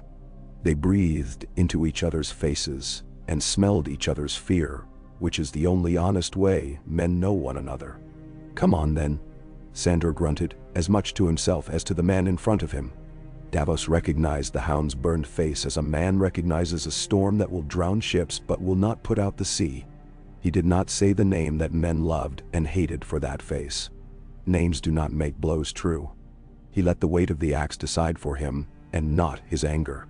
He hooked Sandor's shield and dragged, and the hound shoved and the 2 forces made a third, and it was a step sideways that put them both off the rhythm their bodies loved. Mathos slid in to take advantage and got the rim of the hound's shield in his ribs for his trouble. He went away 2 steps with a long ha that put old fear in Davos' belly. Then Mathos drew breath, and the old fear turned to new anger, and he came on again. Behind them, men surged and shrank like tide, pushed by nothing so simple as orders. Orders live far from fists and blades. The posterns' stare shook under their boots. Somewhere above, a pot broke, and flame ran along damp stone like paint spilled. Somewhere a boy began to pray to a god in a whisper so frantic, he did not know which god. The clash broke as clashes do when someone else's foolishness shoves in. A tide of gold cloaks cut across the stair, breaking both lines. They were running the wrong way and carrying their spears like brooms, and Sandor's rage found them before it found Davos again. He took a gold cloak in the back of the thigh with the edge of his blade and roared to see the blood jump in a hot arc. Davos took a gold cloak in the shoulder to ease him out of the stairs' way and felt no glory in it. "Back to the quay," he said to Mathos, "because stairs are for goats and cowards kind. We fight where the ships can feed us." They fell away, leaving the hound to the next knot of men whose luck had cast them with him. And that luck looked like misfortune when set in that face. Sandor did not follow. He hacked at what was in front of him until the press thinned enough that he could stand still again. For a long breath he did so, panting, his mouth raw with the iron taste of fear he'd sworn not to let in. He looked at the river. The green was growing tired. He did not know what that meant, and he found that he did not care. He took a step down toward the yard beyond the postern, as if his feet were his own again and not the fire's. And a small boy in a gold cloak looked up at him and tried on brave and failed at it. And Sandor snarled at the boy, because snarl was mercy in that moment. He went down into the city because down into the city looked farther from fire. Atop the curtain, Tyrion's world narrowed to the arc, described by the weight of an axe held in a hand that had learned to love the idea of leverage over strength. He moved like a man in a small room with sharp furniture. A white shape kept to his right, always half a step behind. Sir Mandon Moore, a sword's ghost in life. The Kingsguard's visor showed only a slit, and in that slit, nothing lived. Tyrion found that comforting, that a man could make himself so empty as to be a machine. Machines do as they are told until someone drops a grain of sand into the wrong wheel. "Sir Mandon," Tyrion said, calm as he could make himself amid the press. "If we live through this, I'll have cheese. I find it helps. The thing the pyromancers call cheese is not to be called cheese by any decent man. I mean the food actually made from cows." "Them?" Mandon Moore did not answer. A bolt glanced from his gorget with a sound like a spoon tapping a cup, and he did not flinch. He turned his blade, neatly, and put the point under a jaw that had shouted for him to die, and the mouth that had shaped the word died instead. They moved on. The cry came again, back to the second wall. And this time it had authority the first had lacked. Along it rode the twitchy fear of messengers, and the empty fear of noble boys, sent to fetch a king from where a king wanted to play at being a statue. Lancel Lannister's face flashed through Tyrion's mind, pale and earnest, then vanished under another man's helmet. The boy would be at Joffrey's side tugging and tugging. Good. Let him. Joffrey's place was somewhere his fear could be useful. If the king stands where courage is demanded and has none, courage leaks out of other men like blood. "Sir Mandon," Tyrion said again, for the comfort of his own tongue touching a known name, and turned to the white cloak. The sword that came for him came from the same quarter and angle as 100 other thrusts that night, but this one had the neat efficiency of drill, and it knew exactly where his gorget met his coif, and where iron's careful join left a lip for iron to exploit. Tyrion moved by instinct and foolish luck. He stumbled on a dead man's arm, and the blade that would have threaded his neck scraped across his jaw and kissed his ear. White cloth filled his vision. His axe came up because hands know before thought does. He struck at the white. The white moved with the grace of a leaf in wind, and the axe cut air only. A second thrust came. There was nothing behind the visor slit. Tyrion saw his own death there reflected very small. Podrick Payne did not shout. Boys who shout when their world comes apart die because their breath is where their strength should be. He was shorter than most men in the press, and that saved him. He did not try to thrust upward. His arm was not a spear, and his shoulder was not made for that. He cut sideways with the point of a sword borrowed from a dead man at knee height, because he had been told once that knees are joints and joints hate surprise. The blade slid under Mandon Moore's cuisses and found by gift or grace, the inner place where protection lives thinner. Sir Mandon grunted, surprised into humanity, and his second thrust flared away from Tyrion's throat and skittered along the dwarf's cheek, like a finger that means to caress and instead draws blood. Podrick shoved. Sir Mandon swayed. The white cloak turned not to Tyrion but to the boy with the knife at his knee, because even machines protect themselves before they finish their work. It saved Tyrion's life and cost Sir Mandon his. Podrick hit him again. The white cloak stumbled to the parapet's lip. A body pressed him from behind. The rail took his thigh for an instant, and then let go as a kind chair lets go of a gentleman at the end of a visit. He dropped away. The river below had room enough for all sorts of men. Tyrion's breath came in a whine. He felt hot wetness down his neck, and knew it for his own blood with a distant annoyance that it had picked poor timing. "Good boy," he said between his teeth. And the words had all the gratitude he had in him because he had none to spare for prayers. Stay alive to be thanked. He did not have time to wonder why Sir Mandon had turned on him, though the question would walk beside him for a long way and lightly step on his sleep. The press reeled toward the King's Gate. The mud gate was open, and men were coming in at a rate that would make accounting difficult and bodies plentiful. He felt the city turn inside itself as streets did when horsemen ride them hard. Everything sliding one way, then another, then settling in a new crookedness.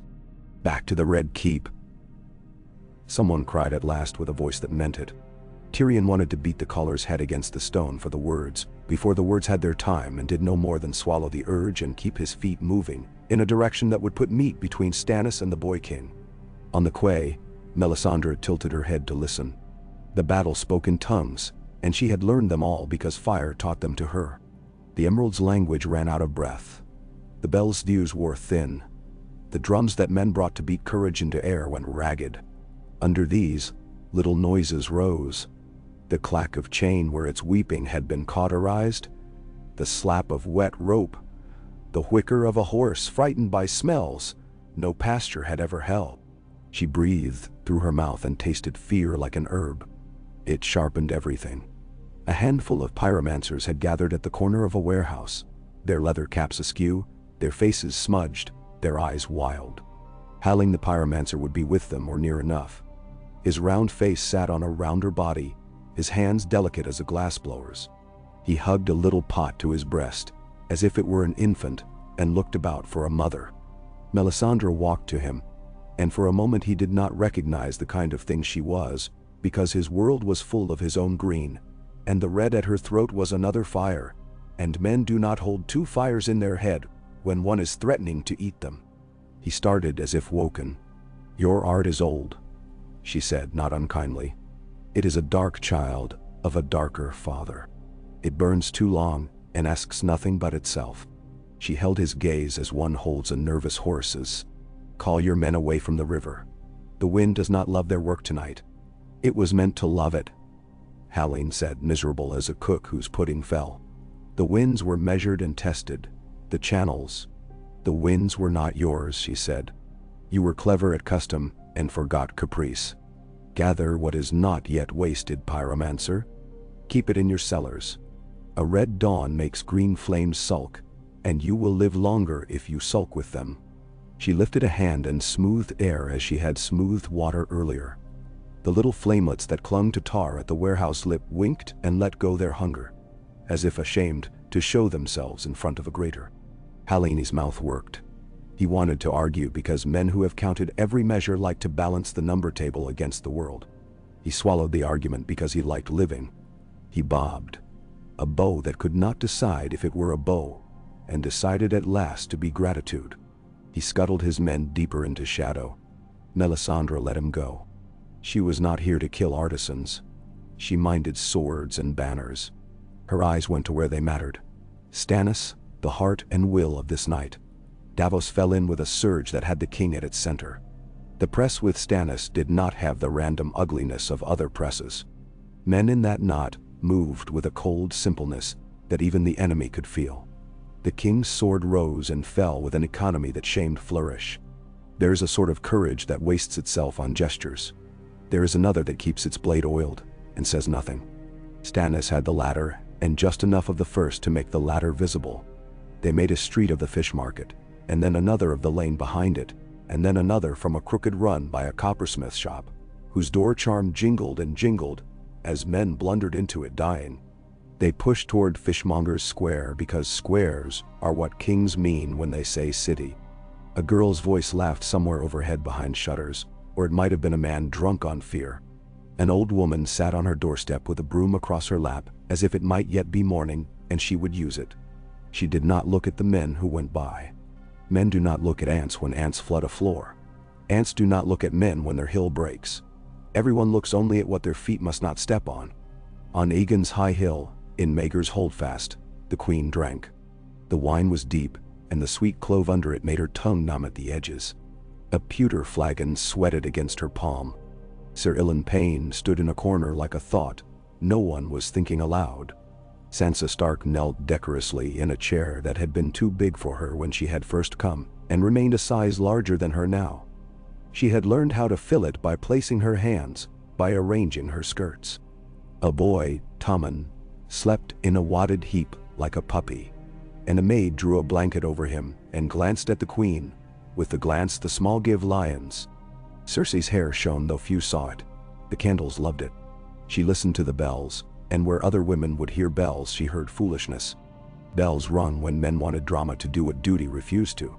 She sipped and thought of wildfire and how it failed at the edges of red she did not like to name. She thought of Tyrion, and the thought made the wine taste thin for a breath and then richer. Because hate does that. She thought of Stannis, his mouth like a wound that would not heal, his hands that would not shake even if one put a whip in them instead of a scepter. She thought of her father riding. The thought was a rope across a ravine. She walked it with care and with pride. If the city falls, she said, and did not seek any face in the room for comfort, because comfort made her ugly. We will not be taken and paraded.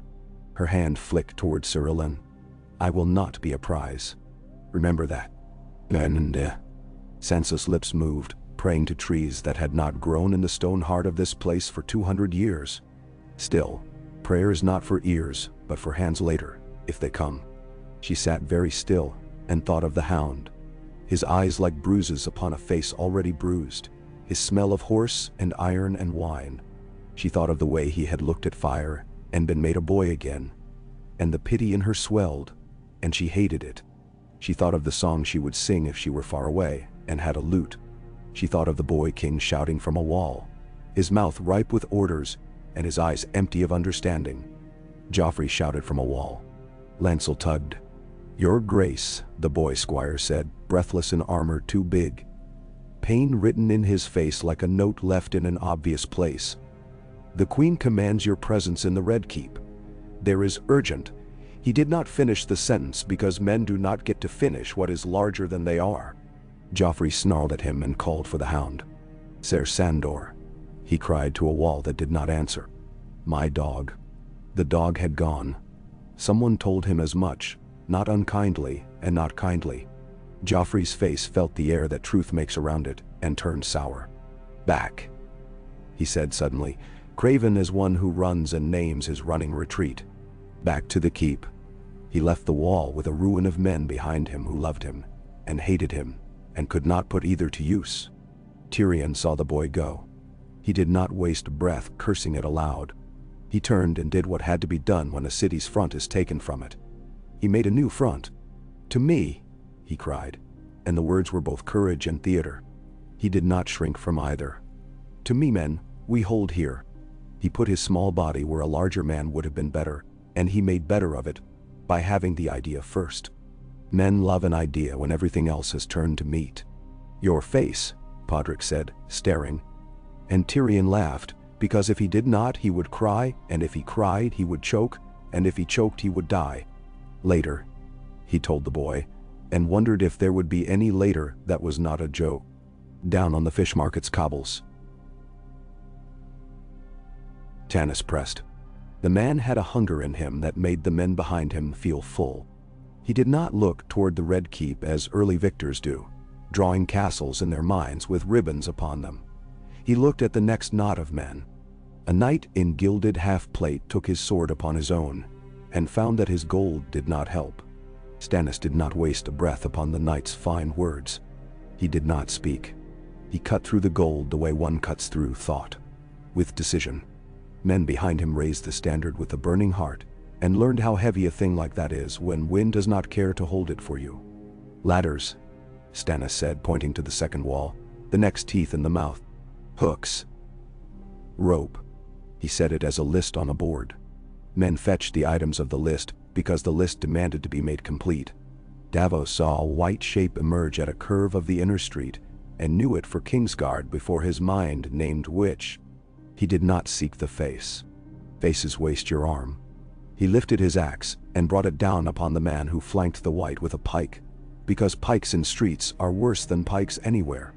The pikeman folded and made room for someone else to step into death. War's courtesy never fails. Mathos lost count when the second line of the fishmonger's square spilled and tangled on its own dropped nets. He was angry at the numbers for betraying him. He beat the anger into the iron of his pike's head and gave it to men who had numbers of their own and lost them too. He saw a boy no older than himself with red hair blazing in green light, and thought for a wild second of the red-haired woman who had come like a breath no one had invited, and wondered if red burned red. He had no time to find out. The boy's sword nicked his forearm. He hissed, and that hiss turned to the push that toppled the boy into a barrel whose staves broke like reeds. Everything became staves. Everything became reeds. He found his father's back with his eyes and stuck to it as a second shield. Melisandre did not go with Stannis. She did not need to. Her place was where air decided to be friend or foe, and she kept her fingers on that place as one keeps two fingers on a pulse to be sure it is there. Twice she felt a gust rise from some alley, as if a bellows had taken a breath, and twice she smoothed it, not much, only enough to keep it from making a clever man's trick into a clever man's triumph. Once she felt a cold, thin hand touch the thread she held and try to pluck it sharp. That hand belonged to no septa. It belonged to an old thing in walls and under floors that loved to count secrets. She smiled into nothing, and by smiling cut that cold, thin hand as if it had been a reed. "Not tonight," she murmured. "Your spiders crawl tomorrow." The city fought best where there were corners. It used its corners as it used its women and its wine and its lies. Men who had never swung a weapon but a cleaver swung cleavers. Men who had only pushed a cart learned how to push a man's body with that same skill. A butcher's boy with arms like hams took a stag knight by the gorget and banged the helm against a lintel until the stag saw stars that were not in the sky. In the confusion, a riderless horse tore through the square, eyes rolling, reins snapping men's wrists, and a fool reached for the reins as if all his life had been waiting to touch something so fine. He was dragged 10 paces and broke. Stannis did not look. He looked at the next corner. Word of Tywin's march had not yet reached this night. Words travel by dawn's pace when night holds knives. Still, men felt something along the ground, as pigs feel weather. The city's weight shifted. The green on the river guttered. In the low lanes below the Red Keep, where fleas live as well as men, a woman shut her window against a smell that made her think of summer-cured meat turning bad. In the Street of Steel, a smith put down his hammer and pulled a chain over a lock without knowing why. In the Sept of Baelor, candles wept fat tears that went sideways and made no sense. Old men told stories later about how the air had leaned. Old men tell such stories after any victory. If there is no victory, they keep them to themselves. Tyrion held at a bend where a tanner's sign swung, a deerskin cut in a shape meant to be inviting, and only made men think of the smell inside the shop. He made his line even upon a street that had been designed by a drunk god. He remembered names and called them. Prester, with me.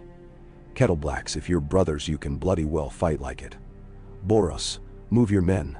Stop standing there like a girdle on a cow. Sir Boros Blount blinked at him like a fish. Tyrion's contempt for the man's softness did him good. It kept him upright. He grinned through blood. Sir Meryn, If you can find it in your heart to strike someone not chained to a singer's bench, now would please me." They steadied. A press of Stannis men came into the bend and stuck there as all presses must. Men trying to go forward met men trying to stay alive. Tyrion's axe rose and fell. Podrick stayed at his left, small and grim. A sellsword with a scar that made his face a map of a river. Grinned and called the hand a little lion, and then died with the grin on him, which is as much as any man can hope to take from a knight. Arrows hissed and found what air had left for them. Stannis reached the base of the king's gate. The second wall loomed, teeth within teeth.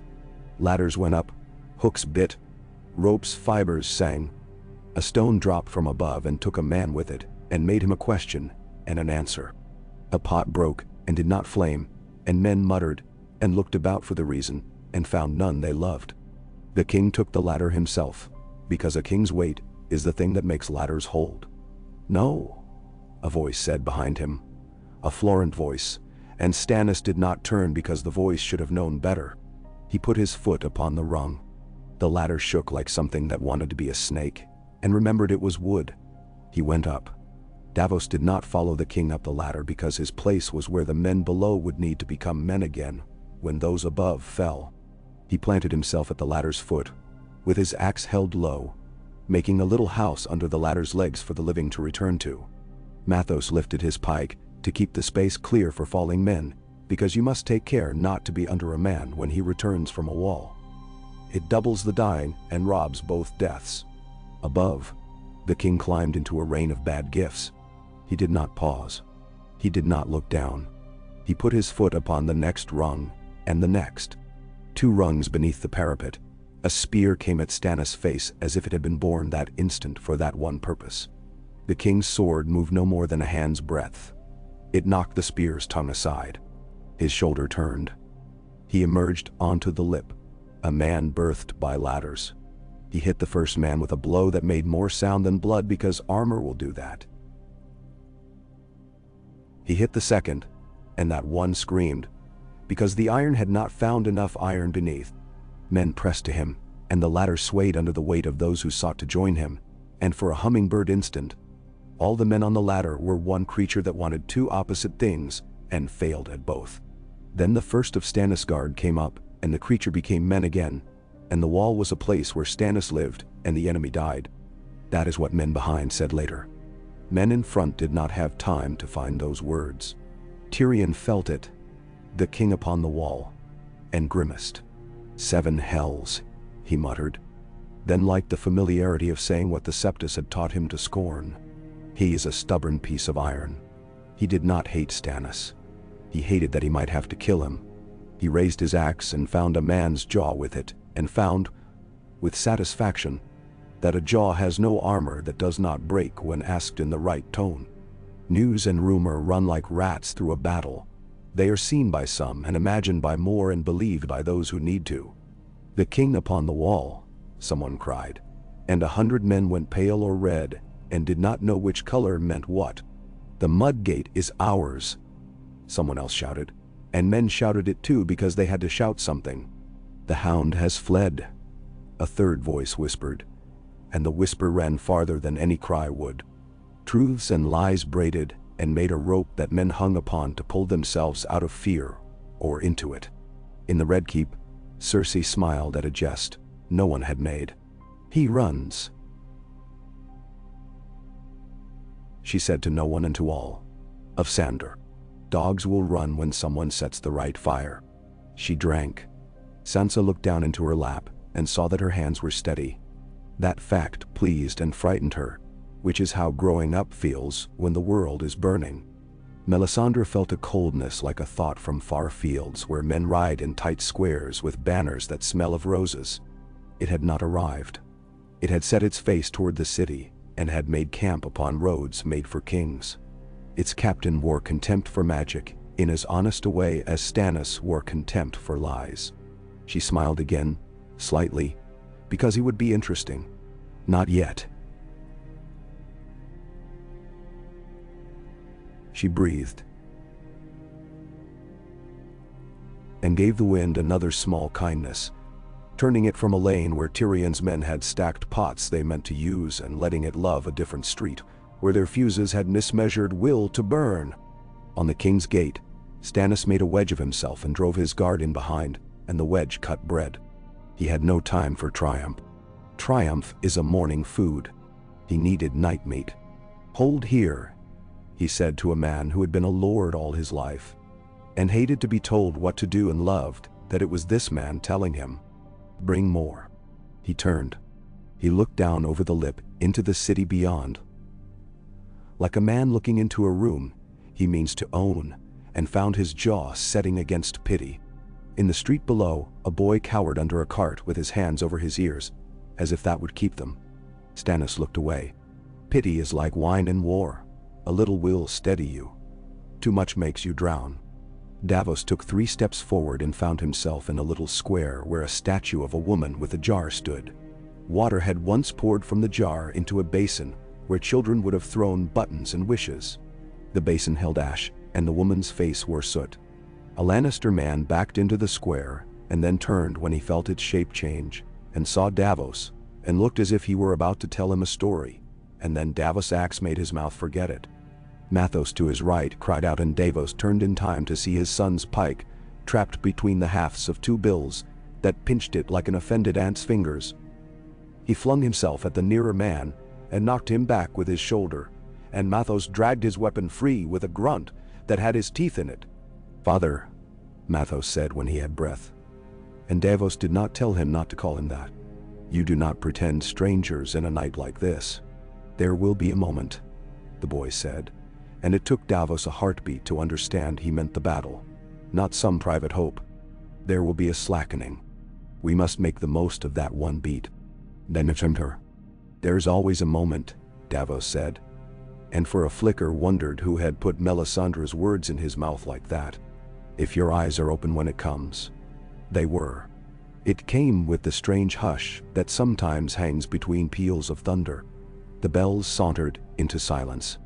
The green upon the river gave up a last lover's lick and sank back like a cat chastened by a bigger cat. The smoke went sideways. Tyrion's shouted orders faltered in the throat of a man who repeated them. He swallowed in surprise at the sudden ease in his lungs. The world took one breath. In that breath, men were more themselves than they deserved to be. Stannis drove. Davos threw his weight. Mathos' pike found a rhythm that turned men away as if they had changed their minds about living here.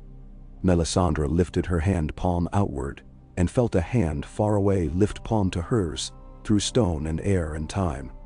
2 hands meeting, not quite touching, agreeing that this was the moment to watch closely. She lowered hers and the other lowered his. She did not know who he was, and he did not know who she was, and their ignorance pleased both of them because knowledge binds. They would meet perhaps another day. The city bent. The press at Tyrion's Bend became a fist around him and went white at the knuckles. He held because there was nothing else he could do without becoming a different man. He took a step forward because forward is a spell that keeps men behind you from running. "To me," he shouted again, and blood flew from his mouth and made the word look like a banner. His men answered because he had said it to them. Men will often do what they should if you tell them it is theirs to do. At the Red Keep, a child woke and sat up and rubbed his eyes and began to cry in earnest for his mother, because the world was making noises he had never heard and would never not hear after tonight. Cersei stood and went to him and held him against her bodice and did not look at Sir Ilyn while she did it, which was the only kindness she had left. Sansa watched and thought of a winter afternoon in a godswood, in a northern castle where men had thought they were safe because the trees were old and the snow made everything small and quiet. She folded her hands tighter. She whispered that she would be a lady. Being a lady meant not running, even when running was the only honest thing. Sandor Clegane moved through the city as if he were a stone rolled by a child through ants. Ants bit the stone. The stone did not care. He drank when someone thrust a skin at him. It was red wine, and he spat half of it back because he had wanted water and found he could not bear the taste of anything that had ever seen a flame. He found a street that ran away from fire and took it. In a doorway, a little bird with dark hair looked at him in his head, not in his eyes. He shook his head to throw the bird away, and it did not go, and he laughed at himself because he had thought birds were easier to be rid of than flames. On the king's gate, a great stone came down at last, that had been waiting to fall for 100 years. It did, and the sound it made was not so grand as men had thought it would be. It had the flat finality of a fact told by a man who has no love for it. Stannis took his men over it. His banner dipped and snagged and was freed. A cry rose from the streets beyond that was neither his nor the city's. It was the sound men make when they recognize the thing that has been at their door all night and now stands in their room. Davos found himself in a street he did not know, which was every street. A door came open to his left, and a woman shoved a boy out at him by his shoulders, and shoved another, and then a little girl. And then she looked at Davos with a face so simple it broke the world around it for a heartbeat, and said nothing. Davos looked at Mathos. Mathos looked back at him, and then at the children. "Go," Davos said to the children, and pointed them down the lane where the shadows were thickest, and the least kind. "Go and hide," he added, and added a word he had not used since he had had little boys at his hearth. "Quick." "Kayak." The children went. The woman shut the door and did not bolt it because bolts make you think you have done something when you have only imagined it. Mathos touched his father's shoulder once, a weight like a blessing. "After," he said. "After," Davos lied, and they went. The city had many afters in it, waiting like cats. Not all would be used. One waited under a gate called the King's Gate and wore roses upon iron, and had an easy seat upon a restless horse and a visor that held a face too beautiful for war and a will too iron for court. Another waited by a harbor mouth in a woman with red hair, holding a small flame inside her, as if she meant to nurse it through the dawn. Another waited in a dwarf with his face broken and his heart not broken, and a boy with a knife who had killed a white shadow and would never ever speak of it without being asked twice. The breath before battle had been a narrow thing, and men had balanced upon it without knowing. The breath taken now was wider and tasted of iron and stale dreams and the sea. Stannis moved into the city like winter asserting itself at last. The bells debated whether to ring for warning or for mourning, and decided there was not much difference. In the Red Keep, a queen put down her cup, and took up a little vial in her other hand, and considered it, and put it down again, because considering is sometimes enough, if you have the luxury. In the alleys below the sept, boys lit candles on stolen saucers and priests scolded them, and then used the light. Davos looked up at the sky above the roofs and saw it change. Not the color. That would wait. But the manner of it. It lost its crouch. It stood. He could feel dawn beginning very far away, as far as the Trident and the rose fields and the Duskendale Road, and coming along roads that men had known since they were wolves. He tightened his grip and made his breath even, and lifted his eyes to where ahead the slope climbed toward the King's Gate, and beyond it the hill crowned with the keep. "Forward," he said, not because the king had said it, but because the world had made that the only word that did not taste like coward.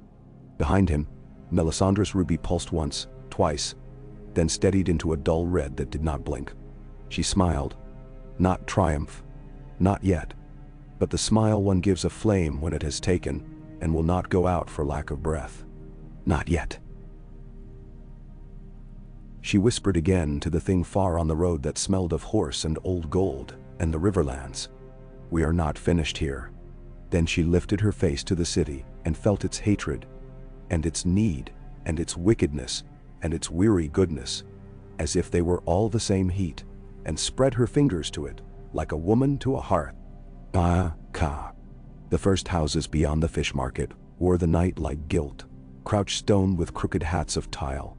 Men moved in the seams between them with the furtive purpose of rats and priests. Davos felt the city as a weight at his ribs. It had been an idea to him on the water. Noise and numbers, towers like trophies, a brightness that promised coin and danger, but inside its bones it was something else. It had the indifference of old stone and the cunning of new wood, the layered smell of lives stacked atop lives until you could not tell where a fishwife's corner ended and a goldsmith's began. He wondered, as he swung the axe and stepped and kept the line, if any man had ever loved a place and wished to break it in the same breath. Stannis' name moved in the press without adornment. The crowned stag upon the burning heart showed now and then, where the smoke thinned, a red made ugly by an older green. Davos used the standard as sailors use stars, not to worship but to steer. Twice he thought he saw the cold geometry of Stannis' profile upon a gate tower, and twice it evaporated into men. The third time he saw the man, not the legend. Helm on, jaw tight, sword held not high, but true. The king's mouth had the drawn look of a bow that has been bent too long. There were flecks of soot upon his cheek. The sight of him steadied Davos, the way the feel of a true current does to a man lost among back eddies. They took a wedge of the king's gate's lower yard, and made it into a room the size of necessity. Men in hovels nearby cowered or peered, or prayed. A child crept out under a pig cart, and was dragged back by a hand that did not belong to her. She did not cry.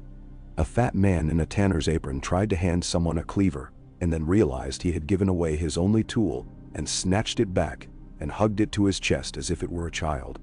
The world under a wall is always a bad dream. Ladders, Stannis said again, and rope and hooks, and all the things men make with their hands when they want to unmake what other hands have built. They went up, not all. Never all. But enough to say the thing could be done. The wall took them as a wall takes men, grudgingly, randomly, and then all at once in a place no one thought was the place. Stannis put his weight where the wood shivered, and by that simple physics turned wood into will. The crown upon his surcoat was not gold. It was paint scuffed by salt and smoke. He was more king with every smear. He looked nothing like a story. He looked like a get-it-done. Mathos moved like a man counting his life in measures that could be balanced later, if there was a later. 6 paces, 3 thrusts, 1 breath. A look left. Blood warmed his forearm and made the pike slick. He tightened his grip and felt the stickiness help him. He had wanted to order ledgers once, make sums yield their quiet justice.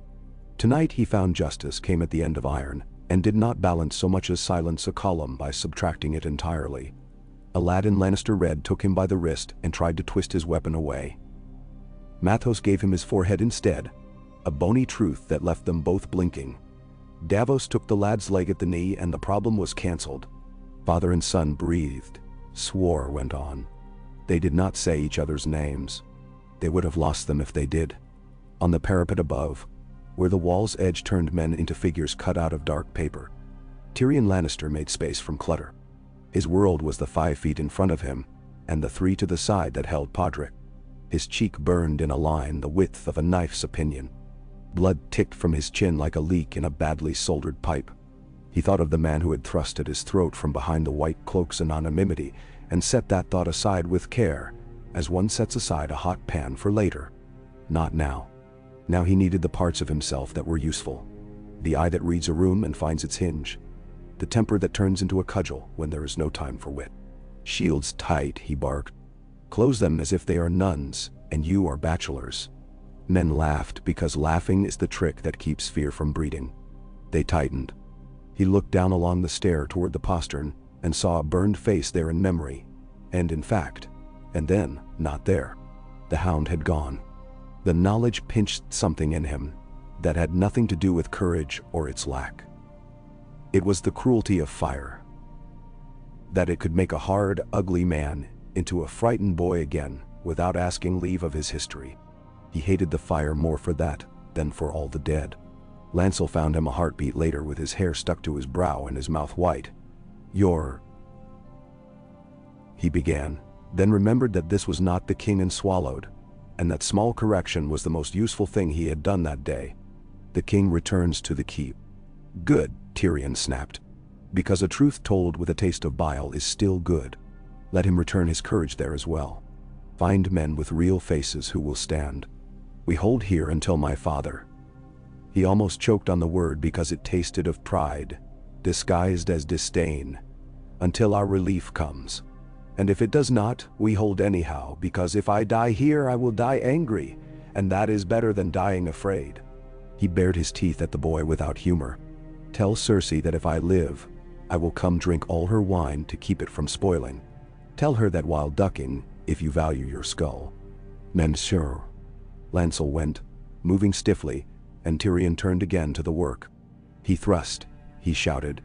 He counted the heartbeats between the moments when the enemy wavered and poured his men into those lean intervals like water into gaps. He thought, with uncharitable satisfaction, that if he survived, he would insist the realm pay him not in gold, but in competence. He had had his fill of being the only man awake in a city in love with its own noise. At the quay, Melisandre's eyes were half-lidded. The ruby at her throat had steadied to a coal smolder. She stood as a brazier stands, ugly, useful, essential to warmth. Her senses walked where her body did not, down the alleys where panic turned to spite, across the ladders where faith turned to ache, up the wall where a king's jaw set, and the old gods of stone did not stir. She felt a prickle along the skin of her neck, as when lightning has chosen a tree, and the tree knows it a breath before the world does. Far out along the roads an army spoke in iron to the dust. The words were simple. Here now, sooner. Not yet, she murmured, and turned her palm.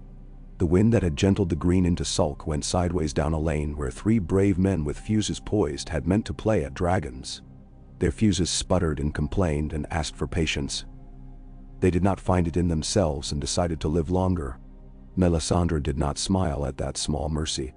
Mercy and prudence are the same thing in the Lord's service when fools are near your powder. Atop Maegor's holdfast, Cersei sat and rose and sat and paced. A beautiful pendulum that counted fear better than bells did. The room smelled of clove wine and palm sweat and fresh rushes. The anxious tidy kept by women who needed something to put their hands to. Sansa sang until her voice thinned, then stopped and folded her hands and remembered to smooth her skirt, because remembering small things is how one survives once. Sir Ilyn stood like a threat, set upon a table at a feast. The queen's hand strayed to the little vial more than once and came away as if the glass were hot. Only if, she told herself in silence. And in that if was all the measure of what she expected from men and war. Joffrey entered stacked with nervy boys and an old man who remembered dignity. He looked smaller without the height of a wall under him. His mouth had the petulance of a child denied candy. Fear curdled it into cruelty. Cersei looked at him and drank him as if he were wine, and she would prefer something stronger. "My lion," she said, and he preened and did not hear the sigh coiled inside her voice. He barked commands to air. The air did not move.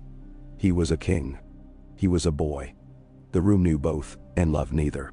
Sandor Clegane found the lowest of the gates into the keep, and laughed once when a guard flinched as if he were fire in a man's shape. He shoved past and made for the quiet corridor where he remembered a girl's door was. He was not sure why his feet had brought him there. He did not plan to explain it to them. They had served him well enough on stairs slick with blood. He smelled candles, beeswax, not tallow. It soothed something mean in him that he had not known needed soothing. He knocked without knocking. The girl stood with a candle cupped in both hands and looked up at him with those North Country eyes that had depths he despised, for making him think of wells and other places men fall into. He pushed past and shut the door with his hip and leaned against it and drew breath as if he had been under water too long. She did not scream. He admired her for that and despised himself for admiring it. "Sing," he said, hoarse. She wet her lips and began, and the song found him where fire could not. He listened and hated that he listened and shuddered once as a man does when a fever breaks. When she finished, he took a step toward her that could have been violence or could have been a plea. And then he laughed again, a sound like a chain slipping, and turned and left without looking back. He would remember the candlelight on her face long after the green had stopped burning in his dreams. He did not know if that was a curse or a reprieve. He did not ask. Salad Horsan made a tidy little fortune while better men bled. He backed his prettiest galleys out of touches that smelled wrong and set his clever hands to nets that were not fishing nets, pulling men out of the water who could still pay him or amuse him later with tales of escape that he would pretend to believe. He winked at the red woman when he saw her on the quay, and she gave him nothing back, not even disdain, which told him he had chosen the correct distance. He sent a fast boat upriver with a cutpurse and a priest aboard, to see what the second wall would do when a king put both hands to it. He drank a measured swallow of wine and kept it in his mouth to make the night taste like something he liked. Under the king's gate, the fight widened into a place where Stannis' men learned to hate stairs and love alleys. A white cloak fell past Davos with a sound like a sack tossed from a cart. He hit the stones in a way that made Davos feel sorry for stone. A knight with a lion painted upon his pauldron rallied a knot of men with his tone rather than his words, and Davos killed him because tones win wars. He did not wait to see the grief in the eyes behind the lion. You cannot carry those eyes later, and still carry your own. The hush came. Then the press grew hot as breath. Stannis drove the wedge deeper and straightened its edges. For one long stretch of heartbeats, the city felt as if it would accept him as men, accept bad weather that will last regardless. Tyrion saw it and forced his mouth into a grin and said in as jaunty a tone as blood allowed, "Well, that's enough of that," and pushed his line forward into the bend in an untidy charge that had the virtue of being first. It knocked the point from the wedge. Wedges do not love their tips being pecked at by crows. "Hold," Stannis said levelly when men around him began to taste triumph and let it sour their mouths with laughter. He did not laugh. He never had. He marked the second wall beyond the king's gate, made his mind walk it stone by stone, noted where ladders sat and where hooks held, and how the defenders' arrows fell here and there in nervous, uncoordinated curtains. "To the left," he said. And that one small vector shifted the press as a hand upon a tiller shifts a ship. The men by him adjusted with the smoothness of a drill done too many times to be forgotten. Davos watched from below and admired the stubborn art in it, and set his weight where the king needed weight and shoved. He heard the first horn from the fields as one hears a name that one hoped not to hear again. It was not a sound of panic or haste. It had the dryness of old iron. Under it lay something jaunty, a flourish like a young man bowing too deeply. The second horn answered farther off, a deeper note.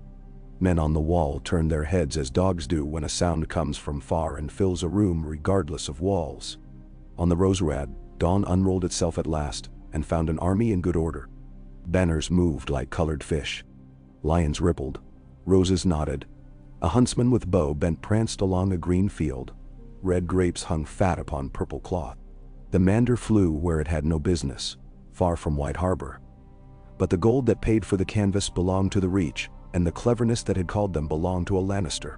Loras Tyrell sat a horse made dangerous by being beautiful, and held his lance in a hand that had never trembled except once in a tent, with a lover whose ghost walked beside him in daylight now. His visor was open. His teeth showed. He had the impatience of a man who has never lost anything irrevocable. Beside him, more solid than stone, Tywin Lannister rode with the mild expression he wore when counting men the way other lords counted coins. He sat a tall courser and looked from the green smear upon the river to the smoke hanging over the city, and saw, at once, all that mattered and little else. "We go through the gate of the gods," he said without drama, and men who had crossed rivers and fields on that voice alone lifted their reins by habit. "No?" Loras asked, and the word had eagerness in it that made nearby bannermen smile into their beards. "Now," Tywin said, and if he heard a red wind sigh he did not turn his head to follow it. He held no patience for invisible things except fear, which he courted like a hunting hawk, and hooded when he needed his wrist. They took the fords with the assurance of men who have had their stream measured already by others, a week ago, in a planning tent with counters and quiet voices, and that spider with near-silent shoes. Men who had feared they would be asked to swim laughed instead when their boots found purchase on firm silt. Riders splashed, the spray cold and honest, and rose on the city side with their knee leathers dark and their spirits higher. The sun tested the edge of the world and found it sharp. Melisandre felt the crossing as one feels a cold draft from a door. Someone has opened in another room. She could not close that door at this distance, not without making a spectacle that would serve no hand she wished to strengthen. But she could move the air within this room of streets and walls, so that the door's wind did not blow men over who mattered. She turned her head and looked toward the high keep, because a thought from there touched her. Not the queens, not the imps, not the spiders, It belonged to no single mind. It belonged to a place that had learned to survive men by being indifferent to their little wars. The Red Keep watched itself be the subject of men, and whispered to her that it would be so for 100 years, if a dragon did not return to treat it otherwise. She inclined her head, amused. Even stone, it seemed, could learn the language of fire. At the king's gate, Stannis Wedge met an answering weight from within the city, narrower and brighter, and heard singing metal. Knights in green and gold came first, as if someone had thought the color apt, and behind them, men whose spears remembered drill better than panic. The Knight of Flowers rode as far as a horse could go into that narrowness, and then did not force it further, because he had the intelligence not to waste what makes him dangerous. He dismounted as if he had merely decided to change chairs, found his feet upon stone and blood, and raised his voice, which had the cheer of a harvest boy's. "With me," he called, and men went because the idea of following that voice pleased them. His lance became a staff, his staff a lever, his lever a tool that pried a space open where none had been a breath earlier. He moved like water in a wineglass when a singer hits the right note, a quiver that unsettles without spilling. He found a stag and frowned not with hate, but with the absorption of a craftsman. He made work of him and then moved to the next. Tywin's vein curled around the gate of the gods with the grace of a snake finding a hole it had been made for. Archers went first and sent a sleet that tightened the lines that had to be tightened. Pikemen followed and did not run because their sergeants had the voices of fathers and the eyes of butchers.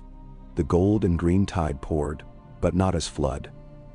As irrigation, cunning, measured, knowing that too much drowns a field and too little starves it. Tywin moved the blocks as if he had set them himself on this ground months ago, and in a way he had. Roads remember men who ride them, sure. Davos felt it like a shift underfoot when a ship sets to a new swell. The pressure at the wedge's point did not shatter it. It blunted it, made it work for every inch. Stannis did not break. He bled. He took a step and 2 steps and then 1 back, because a wall's lip had to be yielded, or men would be spilling not blood, but bones. He cut a green cloak with a neat diagonal, and the man folded with surprise, more insulted than slain. He said nothing. Florid hands kept the banner high with a new desperation that had very little to do with pride, and much to do with fear of being the first to lower it. Back. A lord panted to Stannis, whose name Davos could not bark because it would come out as the name of a man he had loved better than any lord. "Back to where the wall is lower," Stannis said, and it had the form of a retreat, but not its soul. He meant, turn the line.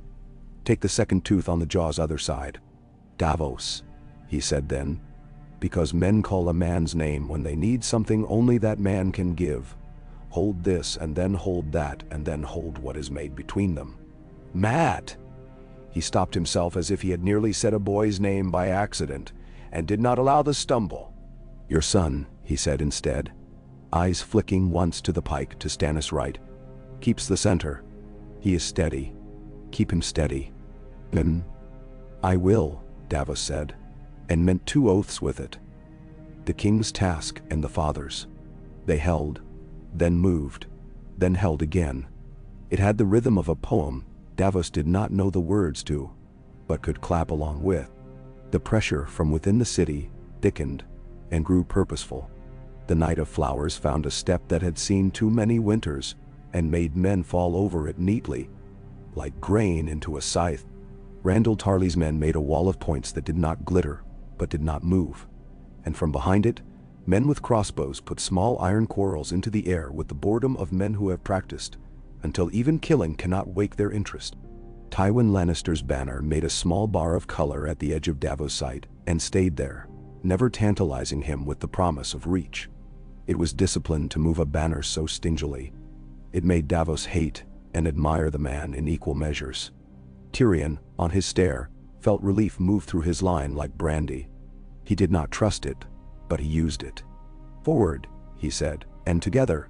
And for your mothers, when he needed to be ignoble, he would use any coin. For your dinners," he tried once and men laughed and went better for it. Then a stone took him, not from enemy malice but from the random kindness that war shows no man. It glanced from a parapet, turned a corner it had no right to, and became a fist the size of a fruit that a giant would eat. It kissed his temple, and turned his legs treacherous beneath him. He went down surprised rather than noble. The world narrowed to a black circle with a red rim. Like looking up from the bottom of a cup of wine he had been a fool to drain. He heard Podrick's voice say his name as if it were prayer and curse both. He thought absurdly of cheese.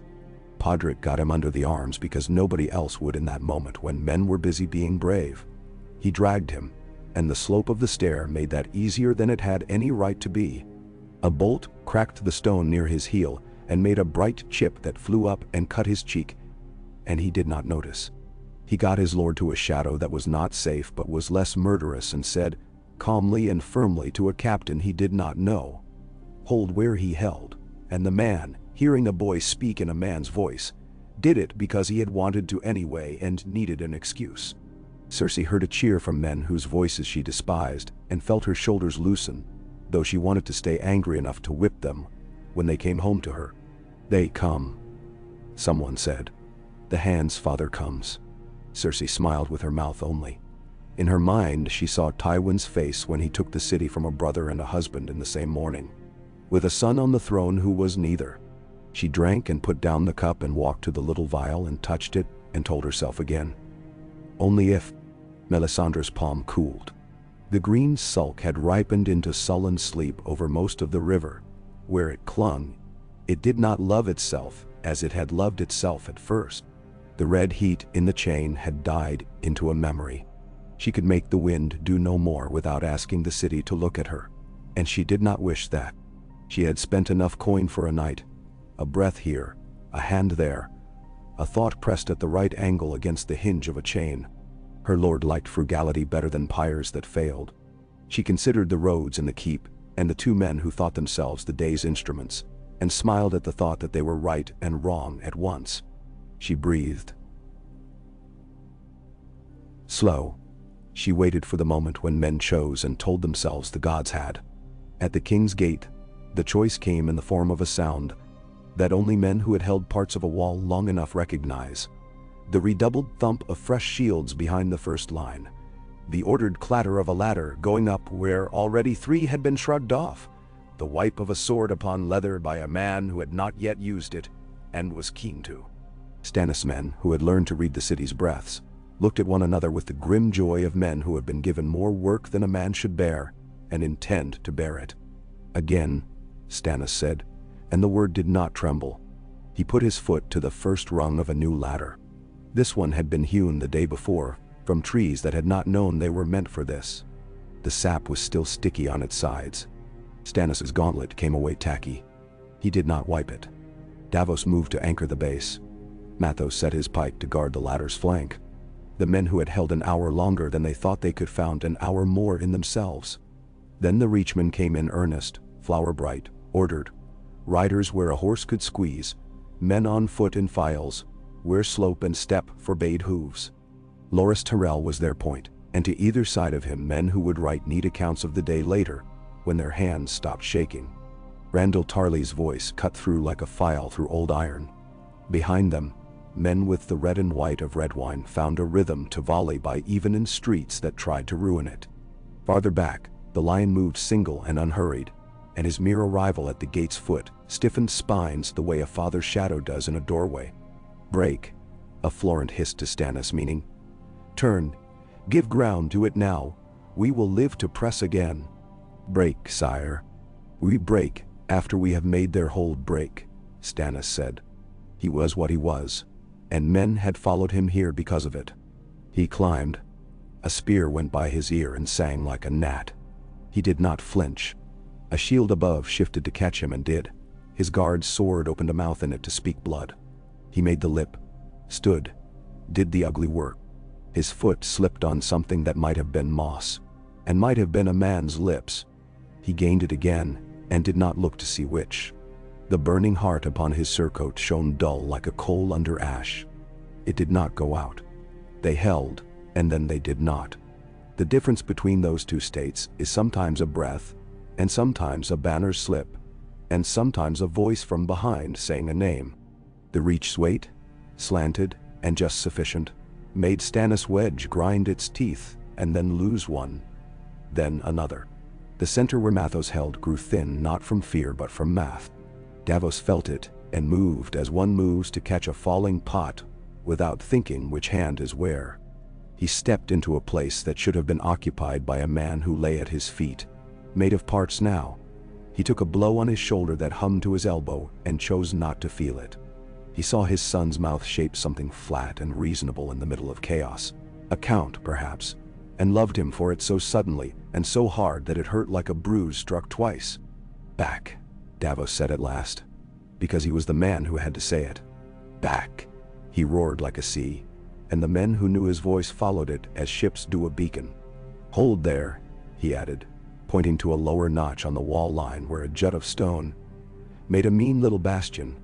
"Not far, a step, make it cost." They did.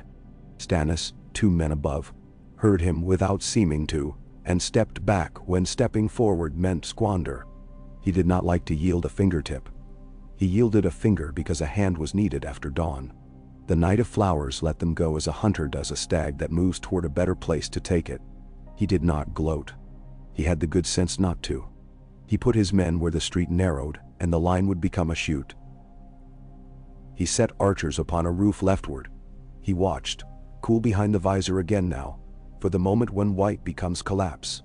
He had learned that from men rather than tournaments, and the lesson pleased him with the satisfaction of a new graft taking root in a garden. Tywin watched him watch, and did not smile, but gave the man the smallest tilt of his chin, which was as much as he gave to approval in public. Tyrion floated in a shallow blackness, while men fought in his name 2 streets away. He rose to the surface now and then, and heard words, strange as fish breaking. "MP. Hand. Not dead." He smiled in the dark because he had always thought he would die laughed at, by fools who were not as clever as they thought, and it seemed a shame to miss that comedy. He let himself sink again because the dark was surprisingly soft, and his head hurt, and he had given the city more of himself than it had paid him for. He thought bemusedly that if he lived he would ask Shay to tell him a lie about how brave he had been, and he would believe it as hard as he could. The river under the mudgate took men back as it had taken them in, without preference. Saladhor's skiffs moved like palms, scooping up spilled grain. A burning hulk bumped the quay and loosened a gout of smoke that smelled of pitch and wild herb. Hallyne flapped his hands at it like a nurse at a child who has found the tinderbox and lied about it. Melisandre closed her eyes and listened. The tilt of victory in Tywin's measured step, the dull pain of stubbornness in Stannis. The thin line a boy drew around a dwarf with his small iron courage. A queen's breath over glass. She opened her eyes and looked at Davos Seaworth, who stood with 1 foot on the lower rung of a ladder he meant to keep between the living and the more living. He had blood on his cheek. He had salt in his bones. He had no love for the Lord, and yet did the Lord's work better than men who professed love with noise. "Onion Knight,"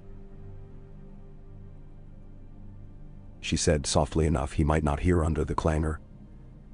"They will push you to the river. Do not let them drown your king there. Fire saves nothing in water. Then see.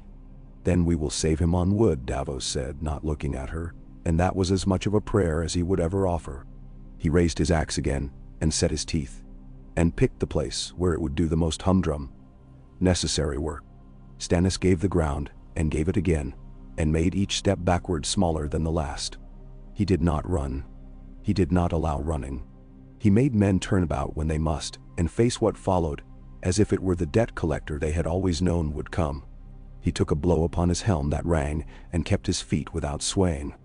A man near him died with the surprise of a child who has been called by name by someone he did not know could hear him. Stannis did not look down. He moved to the next stone where iron on leather would hold better, put his shoulder to it, and held. In the Red Keep, Cersei lifted the little vial and held it to the light and admired its prettiness. There was a keen sort of power in a thing that could make all other choices unnecessary. She turned it in her fingers and thought of a different bottle, years ago, that had contained a poison called a marriage. She had drunk that one and lived. She set this one down and told Sansa to sing again. The girl opened her mouth, and the sound she made went as surely to the men below as any horn. Tywin's men pressed the king's gate and made it theirs, then pressed the street beyond and made it nobody's, then pressed further and made it Lannister by the ugly arithmetic of bodies. The rose rode at their edge and did not lose a petal. The stag backed into narrower rooms and bit from there with a dog's savagery. A red stone pulsed at a woman's throat and did very little now, except keep her alive. Dawn came up the edges of the city's roofs, like a dull knife making a poor cut. The green on the river, dim to a story light, would tell a child to frighten him. Bells forgot what they were for and rang because men pulled them. "Now," Davos said to Mathos when the line at last came to the lip of the quay again. "Now we cut and run without running." He made a shape of sailors and soldiers that was ugly and effective. Backs to the water, oarsmen in the front rank with oar staves as cudgels, blades behind to finish what oak began. A little alley made of shields down, which men could drip into boats without making a show of it. He had done this in alleys with barrels of onions on his back. He had done it with casks of wine and law at his heels. He did it now with a king on a wall. The skills of a life are a man's life, no matter the banners. Stannis did not like the taste of retreat, but he did not spit it out because he was not a child. He gave the word in a tone that made men hear dignity where they might otherwise have heard failure. "To the boats," he said, and made it in order like any other, not the end of a world. "Face them as you go." He moved last where last was feasible, and when he could not be last he was near it, and men noticed and loved him for it in the grudging way they loved a father who held the strap with a careful eye. The Knight of Flowers saw them make for the water and did not send men into the press of that last lip. He had sense enough not to drown good swords in a puddle of death. He cut them from behind instead, at the ankles when they tried to turn too much, at the elbows when they tried to carry too much, at the pride when they tried to be clever. He found Davos at a glance and read in the man's stance a different kind of knight. He lifted his visor a finger's width and saluted with the point of his sword, courtesy as arrow, and then went on because the press allowed no duels. Mathos got his father to a boat he did not mean to take. Davos put him in it instead. With a hand at the nape, as if he were a smaller boy he had scolded for stealing apples. "Hold the place," Davos said. "Make room. Take men. Do not be noble where wood is thin." Mathos hesitated with his mouth full of reasons, and then shut it, and nodded because the older man's tone allowed no deductive proofs. He reached for a man's sleeve and pulled him in, and for another in his count, found a rhythm that soothed him for an instant. Stannis came down the last stair to the quay, like a man leaving a temple he does not forgive for failing to contain the god he brought into it. Tywin's men pressed the edge, and found no gap that did not bite back. The king's helm had a scrape at the brow that would scar like a second crown. He found Davos' eyes for the space of a breath in the mask, and in that breath let out more sorrow than words could hold. He stepped into a boat that had room because men had made room, because he was the thing they had come for, and must take away. Melisandre stood nearby upon the stone, and did not step into anything. She held the wind until the wind could let them go out, without turning them into bonfires in reverse.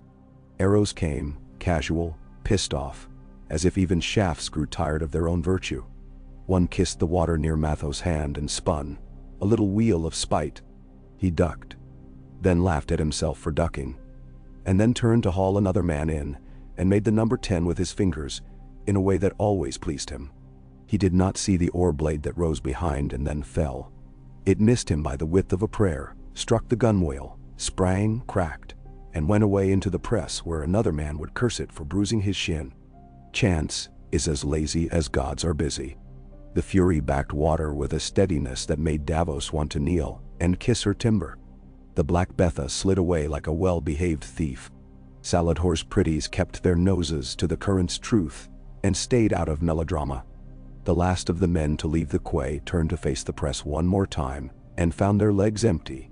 They fell backwards into boats that took them without judgment. The city shouted. It did not cheer. It shouted what cities shout when they wake and find themselves not killed in their sleep. Anger, relief, promises it will not keep. On the wall, Tywin Lannister watched the ships pull off and did not order pursuit with fire ships or torches because he did not need to make the river his. He had the city. He had done it without messier spectacle than necessary, which is a kind of pride he allowed himself. He turned his horse and looked toward the Red Keep. He fixed the expression upon his face that he would wear when he walked into the throne room. Not triumph. Something more dangerous. Reassurance offered like a loan with letters small at the bottom. He said to Loras, mild, "Your men acquitted themselves. Tell them I noticed." Loras's visor lifted. His face was very young and very old at once. He nodded and turned away quickly so that whatever was in his eyes would be his. Tyrion lay in a chamber that smelled of boiled linen and a woman's worry. Someone had wiped his face, which he resented. Someone had wrapped it, which he suspected hurt worse than the wound. He tried to say something clever and found his mouth making the shape of sleep instead. He let it. He did not know that his father had saved the city he had saved, and he would not care when he learned, except to count how many men his own stubbornness had added to the tally of those not thrown out to feed the crabs. Cersei put the little vial away without looking as if she did anything so weak as relief. She kissed Tommen's hair and tasted sweat and halted tears, and thought that perhaps this one could be taught to be a different kind of king if he lived. She looked at Sansa and said, not unkindly and not kindly, "You may stop your song." Sansa did. She sat and let the quiet in her settle like snow, and promised herself that she would remember every word she had sung, so that when she told the tale in a place where the air did not smell of fear, it would sound like a story and not like a plea. On the river, Melisandre watched the gap where the chain had angled and felt the irons ache in her own wrist. She had not done all she could do. She had done all the night could bear without breaking in the wrong places. She turned her face to the east where the sun, a grudging coin, scraped itself up over the rim of the world, and she saw in its eye a winter far away, a boy upon a wall higher than this and older than reason, a storm that would make this night generous by comparison. She closed her eyes and breathed the name of her lord, and thought, for the barest of instants, that perhaps a king who held lines so straight in his mouth might yet learn to bend without breaking.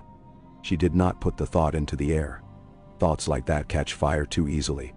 Davos sat on the Blackwater's deck with his back to a coil of rope that had been a pillow when the world was kinder, and listened to the groan of planks and men. Mathos knelt and checked a torn leather strap and tied it with a knot he liked. 2 turns, a tuck, plain, strong. He looked up and met his father's eyes and nodded once. Davos nodded back.